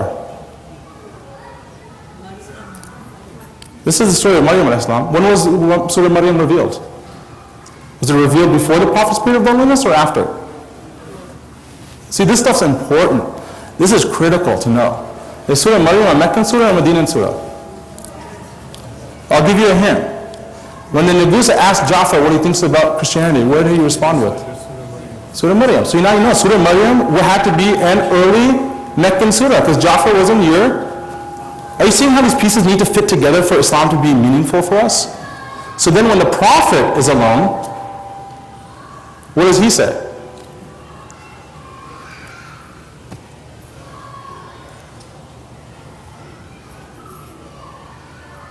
I don't know if I can play this. And how insignificant I am to other people. You know, that they can do whatever they want to me. Ya Arham Ar-Rahim. Oh, most merciful of those who show mercy. Anta Rabb al-Mustata'afin. You're the Lord of those who have no power. Wa Anta Rabbi. Ila man takilni. Who are you going to lead me to? Ila ba'idhan yatajahannam. To some distant person that will be like the fire for me, Jahannam. Or to some enemy that you give him power over me. Now look, if you have no anger towards me, in other words, if you're not doing this out of wrath, because Allah does, He either tries you because He's angry with you, or He tries you to raise you and elevate your state. So He says, if you're doing this and there's no anger coming from you, not with that, I have no objection. وَلَكِنْ عَافِيَتُكَ هِيَ أَوْسَعُ لِي. But to, give me afiyah, it's easier for me. This is a complaint to Allah. He's complaining to Allah. This is something that's acceptable to do. أَعُوذُ بِنُورِ وَجْهِكَ. I seek refuge in the light of your countenance. الَّذِي أَشْرَقَتْ لَهُ الظُّلُمَاتُ. That by it, even all of the darkness becomes illuminated. Right? So even all of this terrible thing that's happening to me now, I'll see the wisdom in it, I'll see the light in it, because this is all from you in your plan. Okay, so we're gonna pause there to make salah, and then if you're interested and you're able to stay, we can kind of just finish the conversation and have some question and answer, inshallah. Okay.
استقيموا صفوفكم, keep your line straight, fill in the gaps, no spaces in between.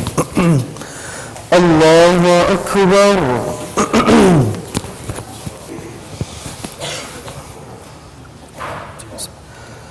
الحمد لله رب العالمين الرحمن الرحيم مالك يوم الدين إياك نعبد وإياك نستعين اهدنا الصراط المستقيم صراط الذين أنعمت عليهم غير المغضوب عليهم ولا الضالين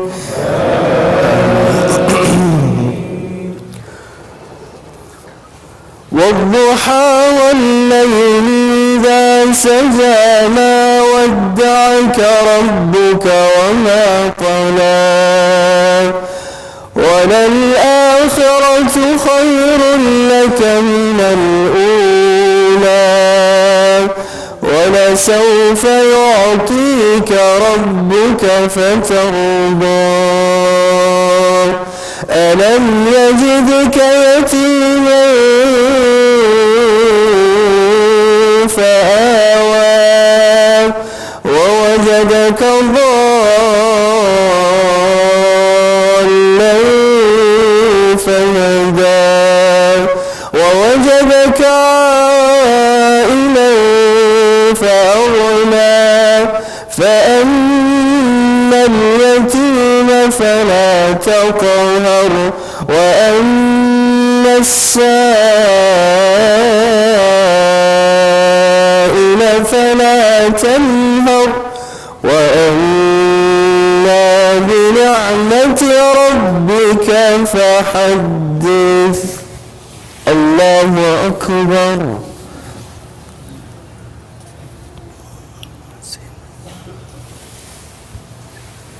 سمع الله لمن حمده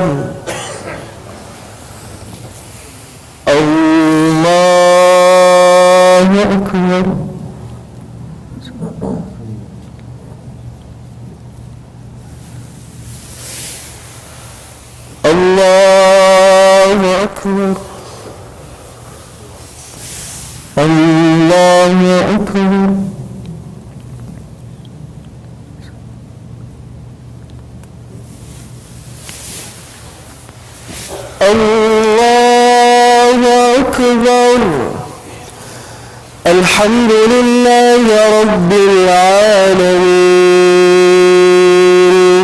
الرحمن الرحيم مالك يوم الدين إياك نعبد وإياك نستعين اهدنا الصراط المستقيم صراط الذين أنعمت عليهم غير المغضوب عليهم ولا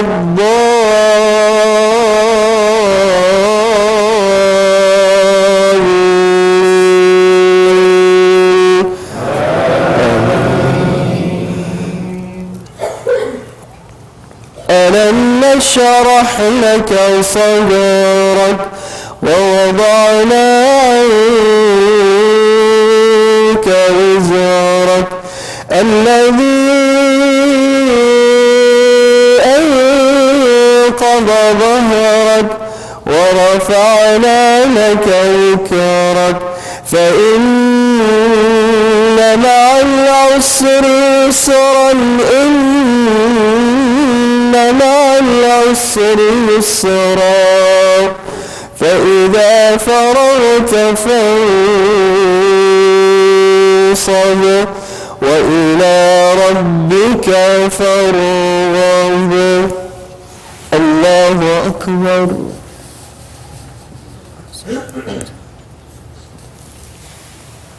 سمع الله لمن حمده الله أكبر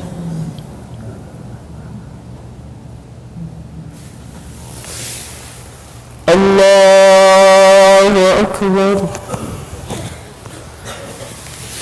الله أكبر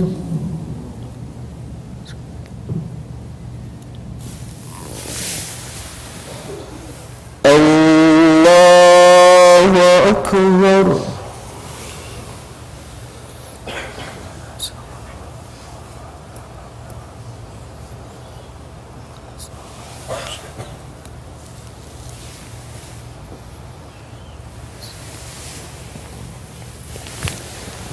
الله أكبر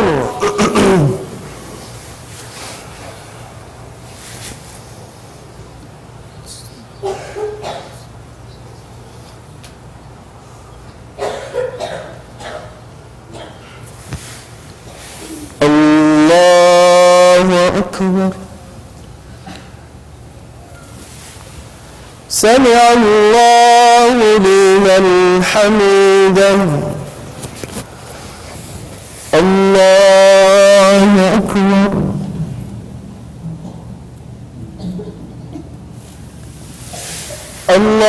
الله أكبر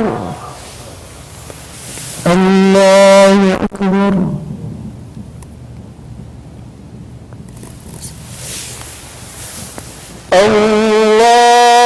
الله أكبر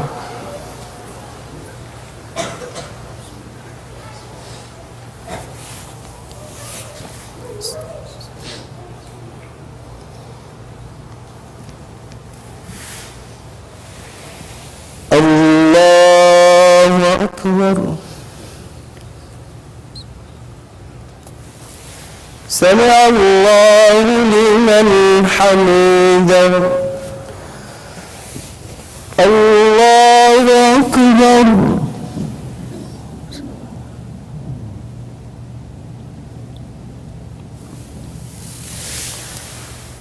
الله أكبر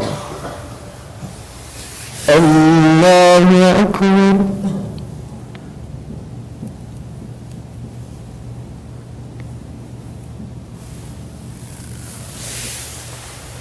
الله أكبر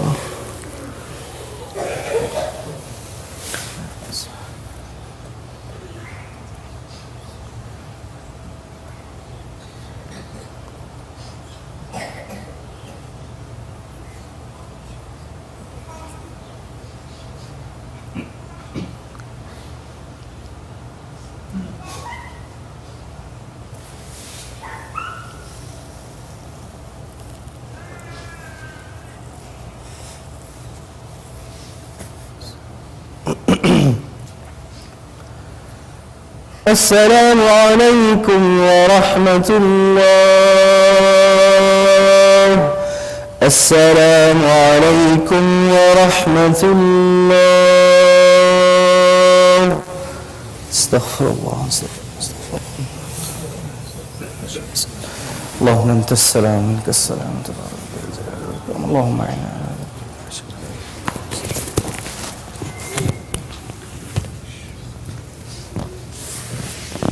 Bismillahirrahmanirrahim. Assalamu alaikum wa rahmatullahi wa barakatuh.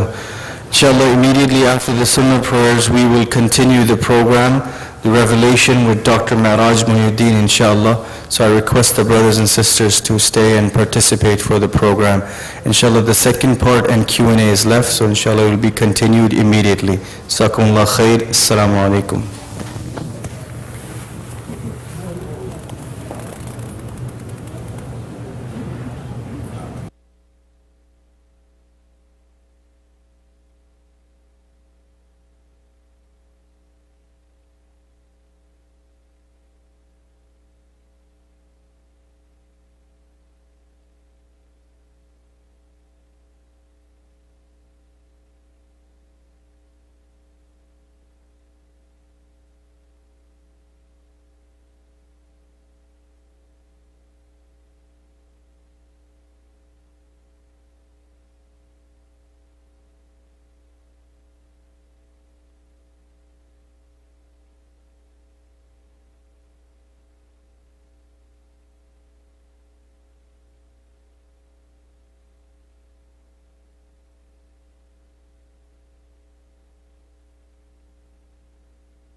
Check. Yeah.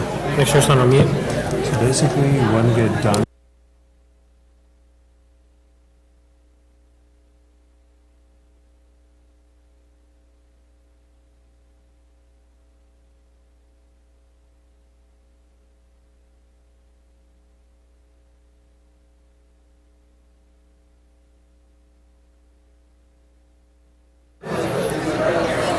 It's on here.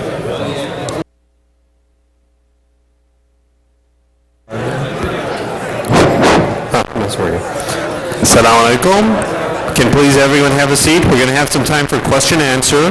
We're going to try to have our question answers done by 9:50. And then if you're interested in buying the Seerah book, they're going to be selling them on the side over here, I believe at the table over there. They have some books there. They're going to be selling the books there. So if everyone can please have a seat and we'll take some questions. So maybe on the right, anyone with a question first? We'll start. And what I'll do is I'll give it this to you. I'll try to coordinate and just make sure we keep on time. Yeah.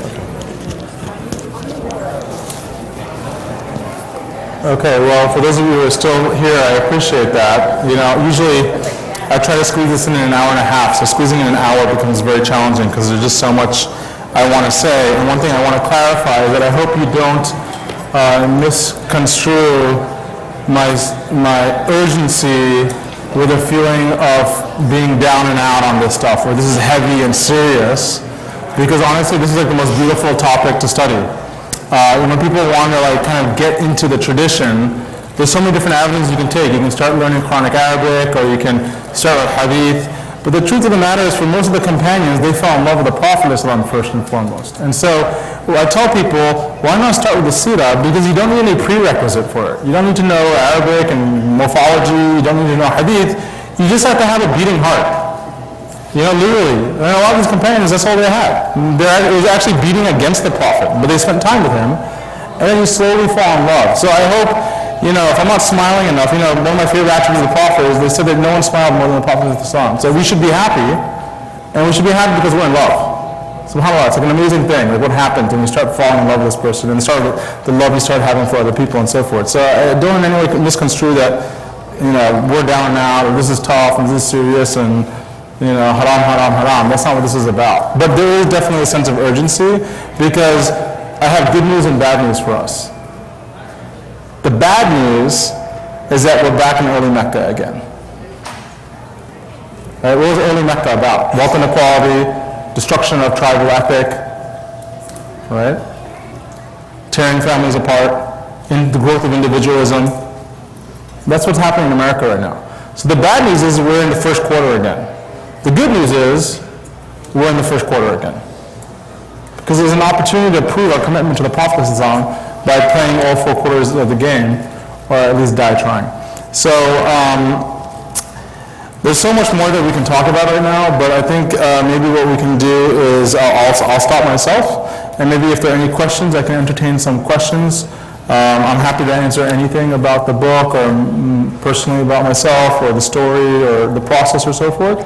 And if there are not any other questions, we can end, or I can tell you a couple other things I think are kind of important to take away, inshallah. So I'll open it up to the floor.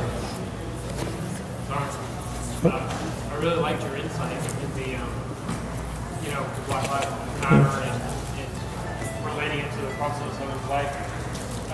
Right now, in this day and age in our country, what are some gems you can take out of the Prophet of Islam's life that you think can impact us now, immediately? So the question, I'll just repeat, is what are some gems from the Seerah that can help us right now in the circumstances we're in? Is that the general gist of it? A ton of gems. One of the biggest gems I just shared with you is what was the spirit of the Prophet of Islam at the first Aqaba pledge? Like, are you going to be an immigrant Muslim with 1 foot in your old country or 1 foot in the new country? Or are you going to have 2 feet planted in the country and be willing to fight for the country that you are now saying that you should have every right for? Are you going to fight just as much as everyone else in this country? So that's a classic gem. Okay. Another gem that I would say for me personally is that when did the prayer come down? When you look at this pie chart, the quadrants, were they praying 5 times a day in the first quarter? Second quarter? Yeah, what year? 11 heaven, Isra Mi'raj, right? The commandment to pray 50 times a day, no, let's get it down to 5, right? So what were they doing for those first 10 years? Because we're in the first quarter right now. So they weren't praying 5 times a day. Was there Ramadan? Were they fasting during Ramadan in these first 10 years? No? Was Surah Baqarah there? Were they memorizing Surah Baqarah? Or Surah Ahzab? Surah Anfal? Were they talking about, what do we do with the spoils of war, and what do we do with adultery and so forth? Were they focusing on that? What were they focusing on? Tawheed. And the other really big one, obviously is the Aqidah, but the big one, Tazkiyah. What's Tazkiyah? Purification of the heart. This period of time, it's like the Prophet is like getting them ready by doing the exercises so that when it's time for the real heavy lifting, they're ready to go. So he's getting his team ready by doing the drills before the season starts. And I didn't know this when I started this journey. I didn't know when these surahs came down and what the process of Islam. But the process, according to the coach, our beloved coach, is tazkiyat al-nafs. Get yourself in order. And so to answer your question right now, what do we do? Where do we go? Yeah, we learn the story of the Prophet, we get close to the Quran. But what is this all for? And I'm trying to find this, I have this quote here, which I think just brings it all together, if I can find it. This is Sheikh Hamza Yusuf, okay? He says, the only way, he tweeted this, the only way to change a chaotic situation is to establish order in yourself. The only way you can change the world is to change yourself. Transformation of the world is God's business. We have this whole thing of we are responsible for ending the war in Syria. Yeah, we are responsible for trying to do everything we can. But fundamentally, our responsibility is to put ourselves in a place in terms of our own souls that Allah blesses us with the barakah that makes things good for us. Because that's in Allah's hands. It's not our hands to end the war physically. That's with Allah. But we're saying, why can't we end this war? Are we worthy of a community to have Allah's blessings? I remember an imam saying, Muslims are always like, Allah, when will you give us power and the finances and the influence to help people? And this imam said, it is so great that Allah is not giving us that power. Because look at the shambles that we're in right now. What will we do with that? How many Muslims and non-Muslims we turn away with the state of our community right now? So the takeaway for you, the biggest one, there's a lot. There's a ton of plays in here. But the whole story of the first quarter was understanding your relationship with Allah, getting closer to Him, and purifying yourself. And until we do that, all this other stuff, activism, political activism, all the stuff that we're doing, building communities and masajid, it's actually quite meaningless of an exercise if there's not purified hearts at the individual level. Next question. I think the green gentleman in the back is here in America.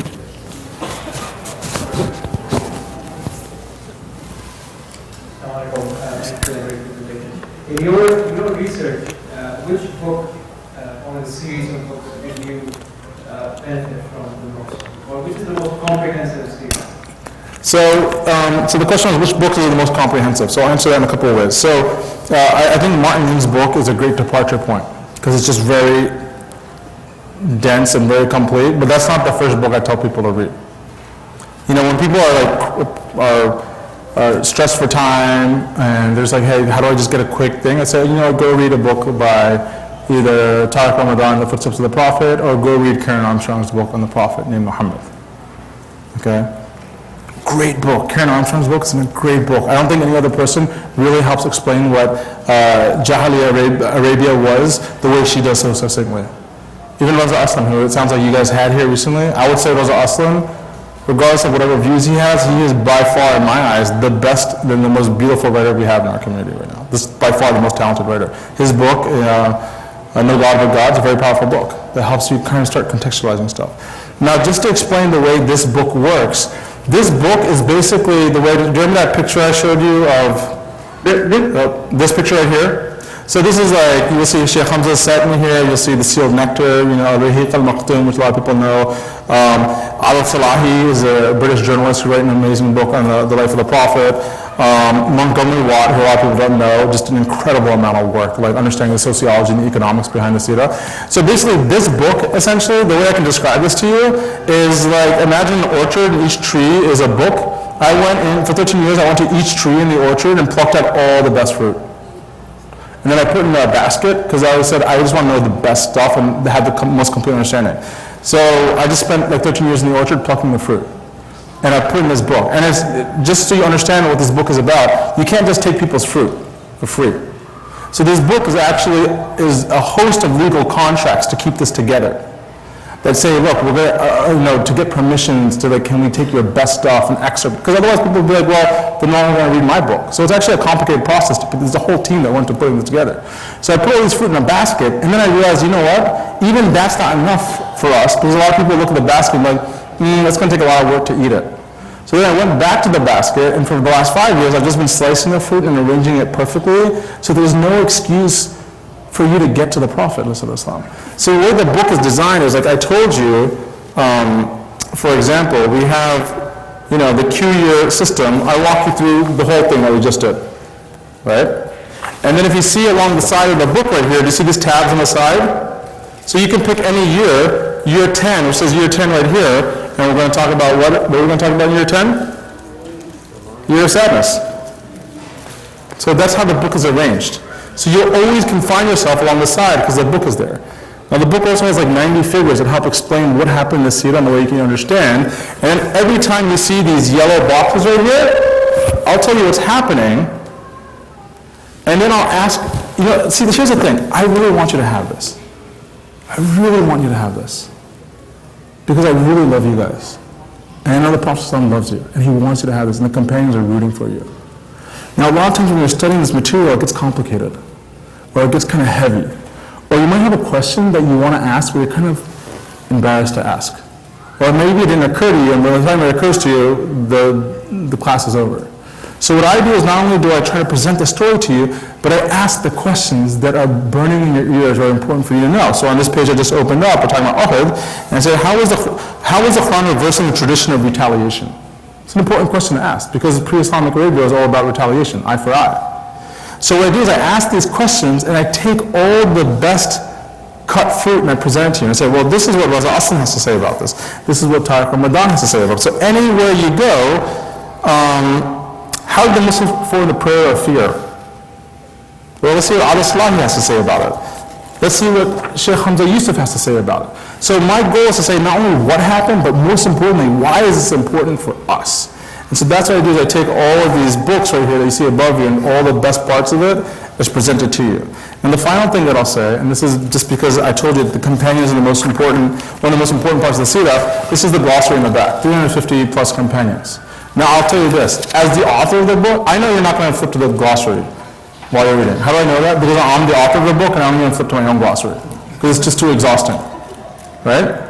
So what I decided to do before I published it, I said, you know what, you need to know these people. I want you to know who Jabir ibn Abdullah was. It's really important, because you're going to learn a lot from this guy. So what I do is every time someone's name comes up in the book, in this paragraph right here, we're talking about Sa'd ibn Uthman, I actually bring the glossary to you. So every time a name comes up, I'm going to tell you, this is who he was, this is what he did in the past, and actually this is what he's going to do in the future. So look out for this guy in chapter 17, because he's going to come back. It's important. Anytime a surah is revealed, I'll tell you the surah name and what the surah is about, the gist of it. Because I want you to have this. It's too important not to do it. So like I said, it's designed in a way and presented so that it's minimal lifting on your end. Like I brought the weights, I brought you the towel, and here's the water bottle. Just got to do a couple repetitions now to get to where you need to go. Any other questions on this side?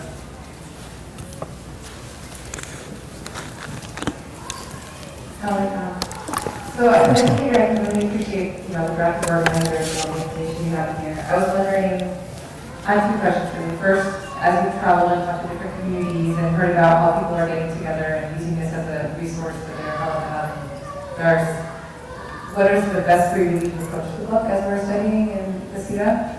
And the other question is, how can sort of adults use this as a resource for children and kind of transform Sunday school? Because I think everyone wants to move beyond Mercy of Mankind 1, Mercy of Mankind 2, Mercy of Mankind 3. Okay, so the first question was, what's the best way to approach the book, correct? And the second question is, how can we translate this in a way that's useful for our youth, correct? Okay, so the best way to read the book is to start from page 1, and then go to 2 and 3 and 4 and 5. And I don't mean that that came out a lot snarkier than I meant, so I apologize for that. So I meant that in a way that I want this to be so easy for you that there's like no mystery behind it. So I literally wrote out, and I actually say, please start with the preface. Do not read the introduction before you read the preface, because the preface is written by Dr. Jackson. It took me 4 years to get him to write that preface, because he's so busy. But he's a leading intellectual of the Western Hemisphere, in my mind. He's like the sheikh of the shuyukh. Okay? So, what he says, if you get that, get it. Answers your question. What do we gotta do? If you get that, you get it. And then you start with the next page, and the next page, and the next page, and you just go through it. And the way I describe this book is I say, imagine that you're sitting in a classroom, and you got 3 lecturers. Martin Wings, Sheikh Safi al-Rahman al-Mubarak, where he wrote Al-Rahiq al-Maktum, the Seal Nectar, and you have Martin Wings. These are 3 professors who are standing at the chalkboard. They're just telling you who, what, where, when. A little bit of why, but mostly who, what, where, when. Then you got these 4 or 5 TAs here. Your teaching assistants are Sheikh Hamza, Karen Armstrong, Tariq Ramadan, these people who are the commentators of the book. Now you're sitting in the audience. You're taking the class. Well, guess what? I took the class last year. I'm sitting right behind you. And all I'm doing is passing you notes the entire class. Just get through it. Just take the class. Don't stress out about it. If you're feeling like you're getting overwhelmed, guess what? I got a note for that guy too. Because I know this is the 4th Abdullah, and this is the 3rd Sa'ad, and it's getting really confusing. So guess what? This Sa'ad is not that Sa'ad. I know you were thinking about that. Oh, Abu Sufyan's. Did you know there are 2 Abu Sufyan's? But every time Abu Sufyan's name is mentioned, I'll tell you, oh, it's not that Abu Sufyan. I know you're thinking that guy, but it's this guy this time. And it's important because this Abu Sufyan is actually related to the Prophet Islam. Did you know that they were nursling brothers? I'll tell you stuff like that because I want you to have this stuff. So for parents, the best way to approach it, just take it step by step.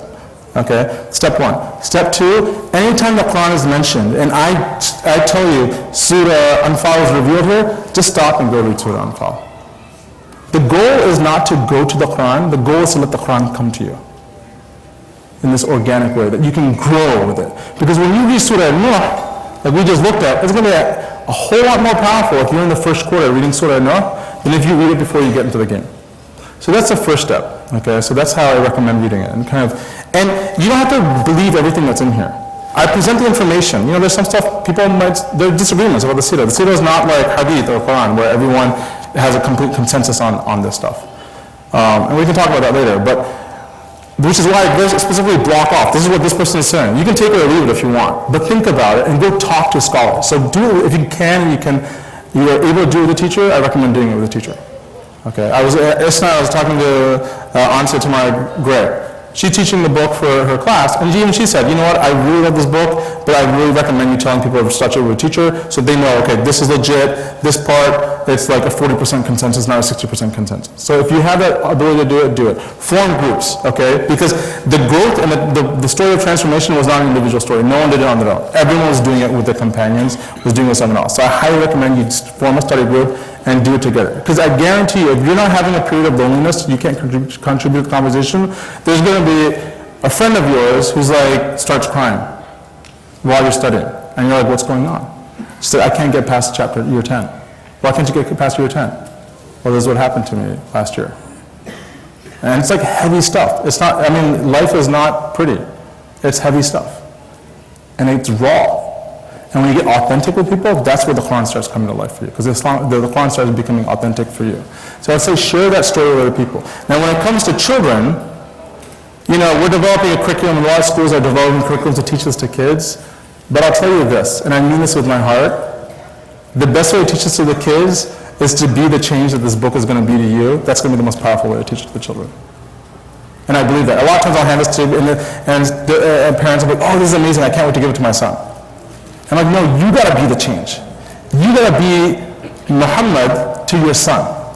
until he understands who the real Muhammad was, who was the coach. So that's kind of a lesson I would say with that. You're an educator, so you'll know more than I will about how to like get into it. But what I have found is that I have completely underestimated how smart children are, how intelligent they are, and how fast they can grasp it. So we get like emails from Malaysia where, 5-year-olds can do the whole cue and draw it out, and they're starting to put it together. So it's fascinating. So, yeah. Next question? We had a question over here at the back. Assalamu Walaikum salam. Very unique way of looking at Seerah. This is a question that most of the non-Muslim commentators say that even the earliest sources of the Seerah are written like 150 years Nishab of the Rani. So how do you define that? What was your view on it? That we really don't know what went on. It's just the earlier commentators were even much later than the life of Prophet. So we really don't have true sources like these which were there in the research. So what is your opinion on that? So the question is basically, the Seerah was compiled many years after the death of the Prophet of Islam, and it doesn't have the academic rigor or integrity that we have absolutely with the Quran, and even secondarily with the Hadith. With the Hadith, we have like a grading system and the science behind it and so forth. So what was it? So the first question is, well, what was the Seerah and how was it collected? And there's actually an appendix. I have several appendices in the back. So one of the appendices is just on what is the story of the Seerah as a field of science. And I kind of explain these earliest collectors, Ibn Ishaq, Ibn Hisham, and all these people, and how did they collect it and so forth. What I will say is this, in a brief answer, you have to understand that the Seerah is not, so when it comes to legal rulings, for example, we take our legal rulings from, first and foremost, the Quran, and then from the Hadith, right? We cannot take legal rulings from the Seerah. It's not a source for legal ruling. Why is that the case?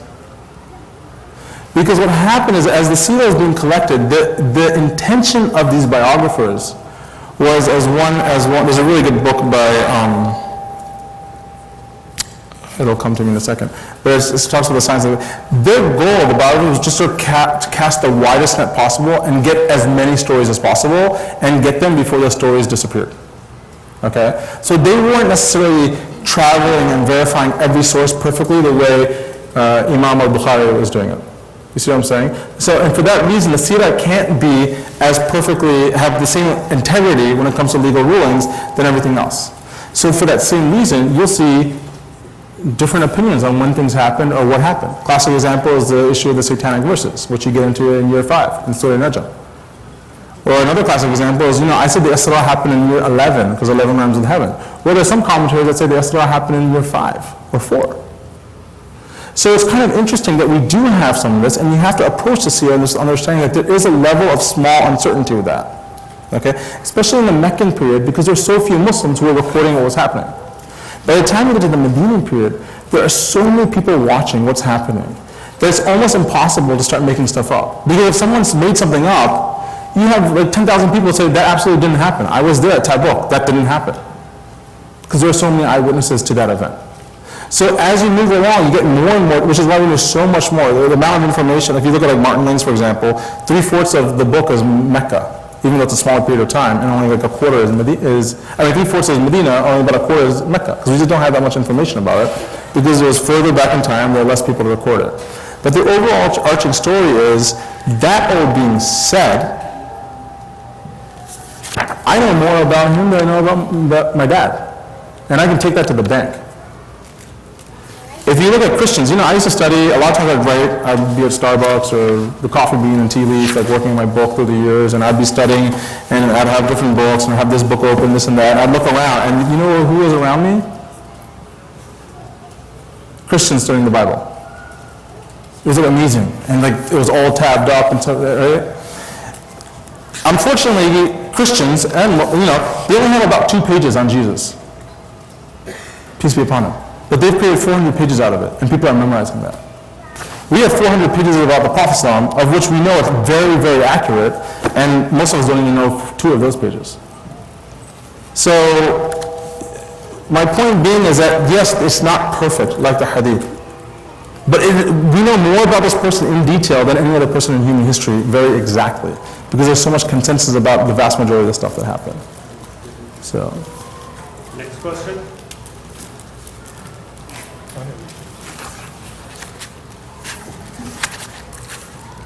What are the significant events that happened in the first and second Iraq?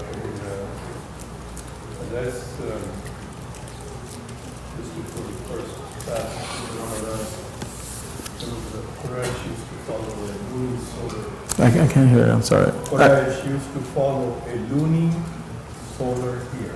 Lunar solar year? Lunar solar year. Yeah, So every year, the lunar year is 11 days shorter than the solar year. right, Every 3 years, they would add a month. So the Rabiul Awwal, which means the first spring, will always be in spring. right, Ramadan will be the hottest month, it will always be in the hottest month. Rasul Sallallahu Alaihi Wasallam abolished that, abrogated that when we moved to made the Hijrah to Medina.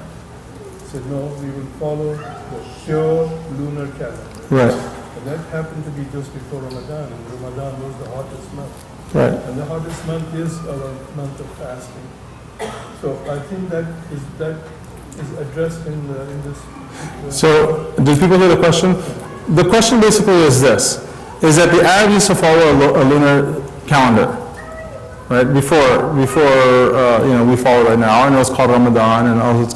They used to follow this lunar calendar. Okay, the lunar year we know is shorter than the solar year, which is what we mostly live by, and we know that because every year Ramadan keeps moving back about 10, 15 days every year, right?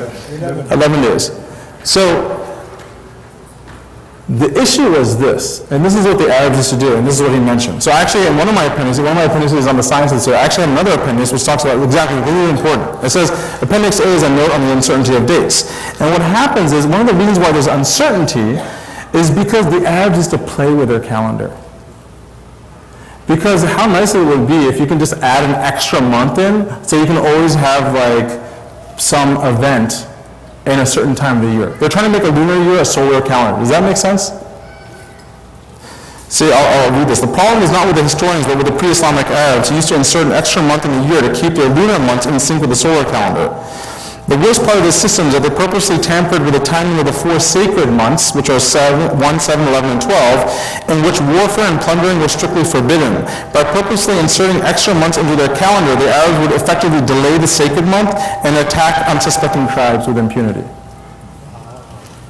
They'd play with the month, and the other tribe was like, this is a holy month. And like, oh, no, it's not. We threw an extra month in, and watch out, we're coming to get you. This is what they did. Which is why it actually makes dating things hard, because you don't know, was that really Muharram, or was that like fake Muharram? Do you understand what I'm saying? So the lunar year is very difficult. Now what happens after the Hijrah is that it starts getting very exact, because it is now haram, in the Quran, to start injecting years. This is in Surah Tawbah. It says there are 12 numbered months in God's sight, and this is recorded by Him on the day He created the heavens and earth. 4 of them have sacred restrictions, and that's established by custom. So do not wrong against yourselves within them by violating this rule. Arbitrarily postponing and adding stuff, haram. So now at this point, Surah Tawbah, when was Surah Tawbah revealed? Which period of time? It's a heavy war surah. It's like a heavy surah. Which quarter? Which quarter in the game? Third quarter. Remember we talked about Hijrah resulting in battle upon battle to how the wars. Surah Tawbah is in this period of time. Okay? So this is an example. So now what happens is now they start following the Hijri system, which is why it's more easy to have exacter dates in the Medinan period than in the Meccan period. Because in the Meccan period they're playing around with dates, so you didn't really know what they're talking about. So one of the things, I'll just speak to this, just to this one point, I think we're going to have to wrap up pretty soon here, is that one of my frustrations in studying the Seerah is that they'll say, so-and-so did this in 2 BH. Okay? And then this thing happened in 3 AH. So you have this BH-AH system, okay, which is very confusing, because you have something in 2 BH and something in 2 AH, how far apart is that from each other? 4 years? No, actually not, because there's no year 0. So it starts getting confusing. Do you understand what I'm saying? The math gets confusing about how to understand us. So that's why I came up with this system, the Quran year timeline. Because it's year 1, it's just quarters. So you don't have to worry anymore about, was this 3 BH? It doesn't matter. The number is irrelevant. You can call it a Gregorian year. Was it 632 or 630? That's irrelevant. What matters is if you understand how the game was played, how many minutes were in the game, and like what happened in each quarter of the game. So that's why I prefer to use the Quran year calendar, because it's just very simple to understand that thing. I think we'll close up for now. If you want to come and ask questions. Maybe while they buy books, they can just come talk to you. So yeah, I'm available here to answer any questions. Rana in the back there, who we have books available to you guys. I'm happy to sign any books or do whatever you want. I'm telling you right now, our goal is not to sell books here. Our goal, seriously, is to like get people back into the game again around the world. Alhamdulillah, we get a lot of interest in Malaysia, the Far East, Australia. We have like so many converts. Like I get emails from Michelle and like Kimberly and like Jessica, like going nuts about getting in the game. People in Malaysia, South Africa are getting in the game, but we have to get the game started here in America first. So. We're going to close up, so everyone, if you have questions, you can come and ask Dr. Mohiuddin here, Dr. Meraj. And there are going to be selling books there. I think she uses a iPhone with a credit card system or something to purchase books there. So thank you for coming, everyone. Thank you for Masjid Mariam for hosting us. And have a good evening. Assalamu alaikum.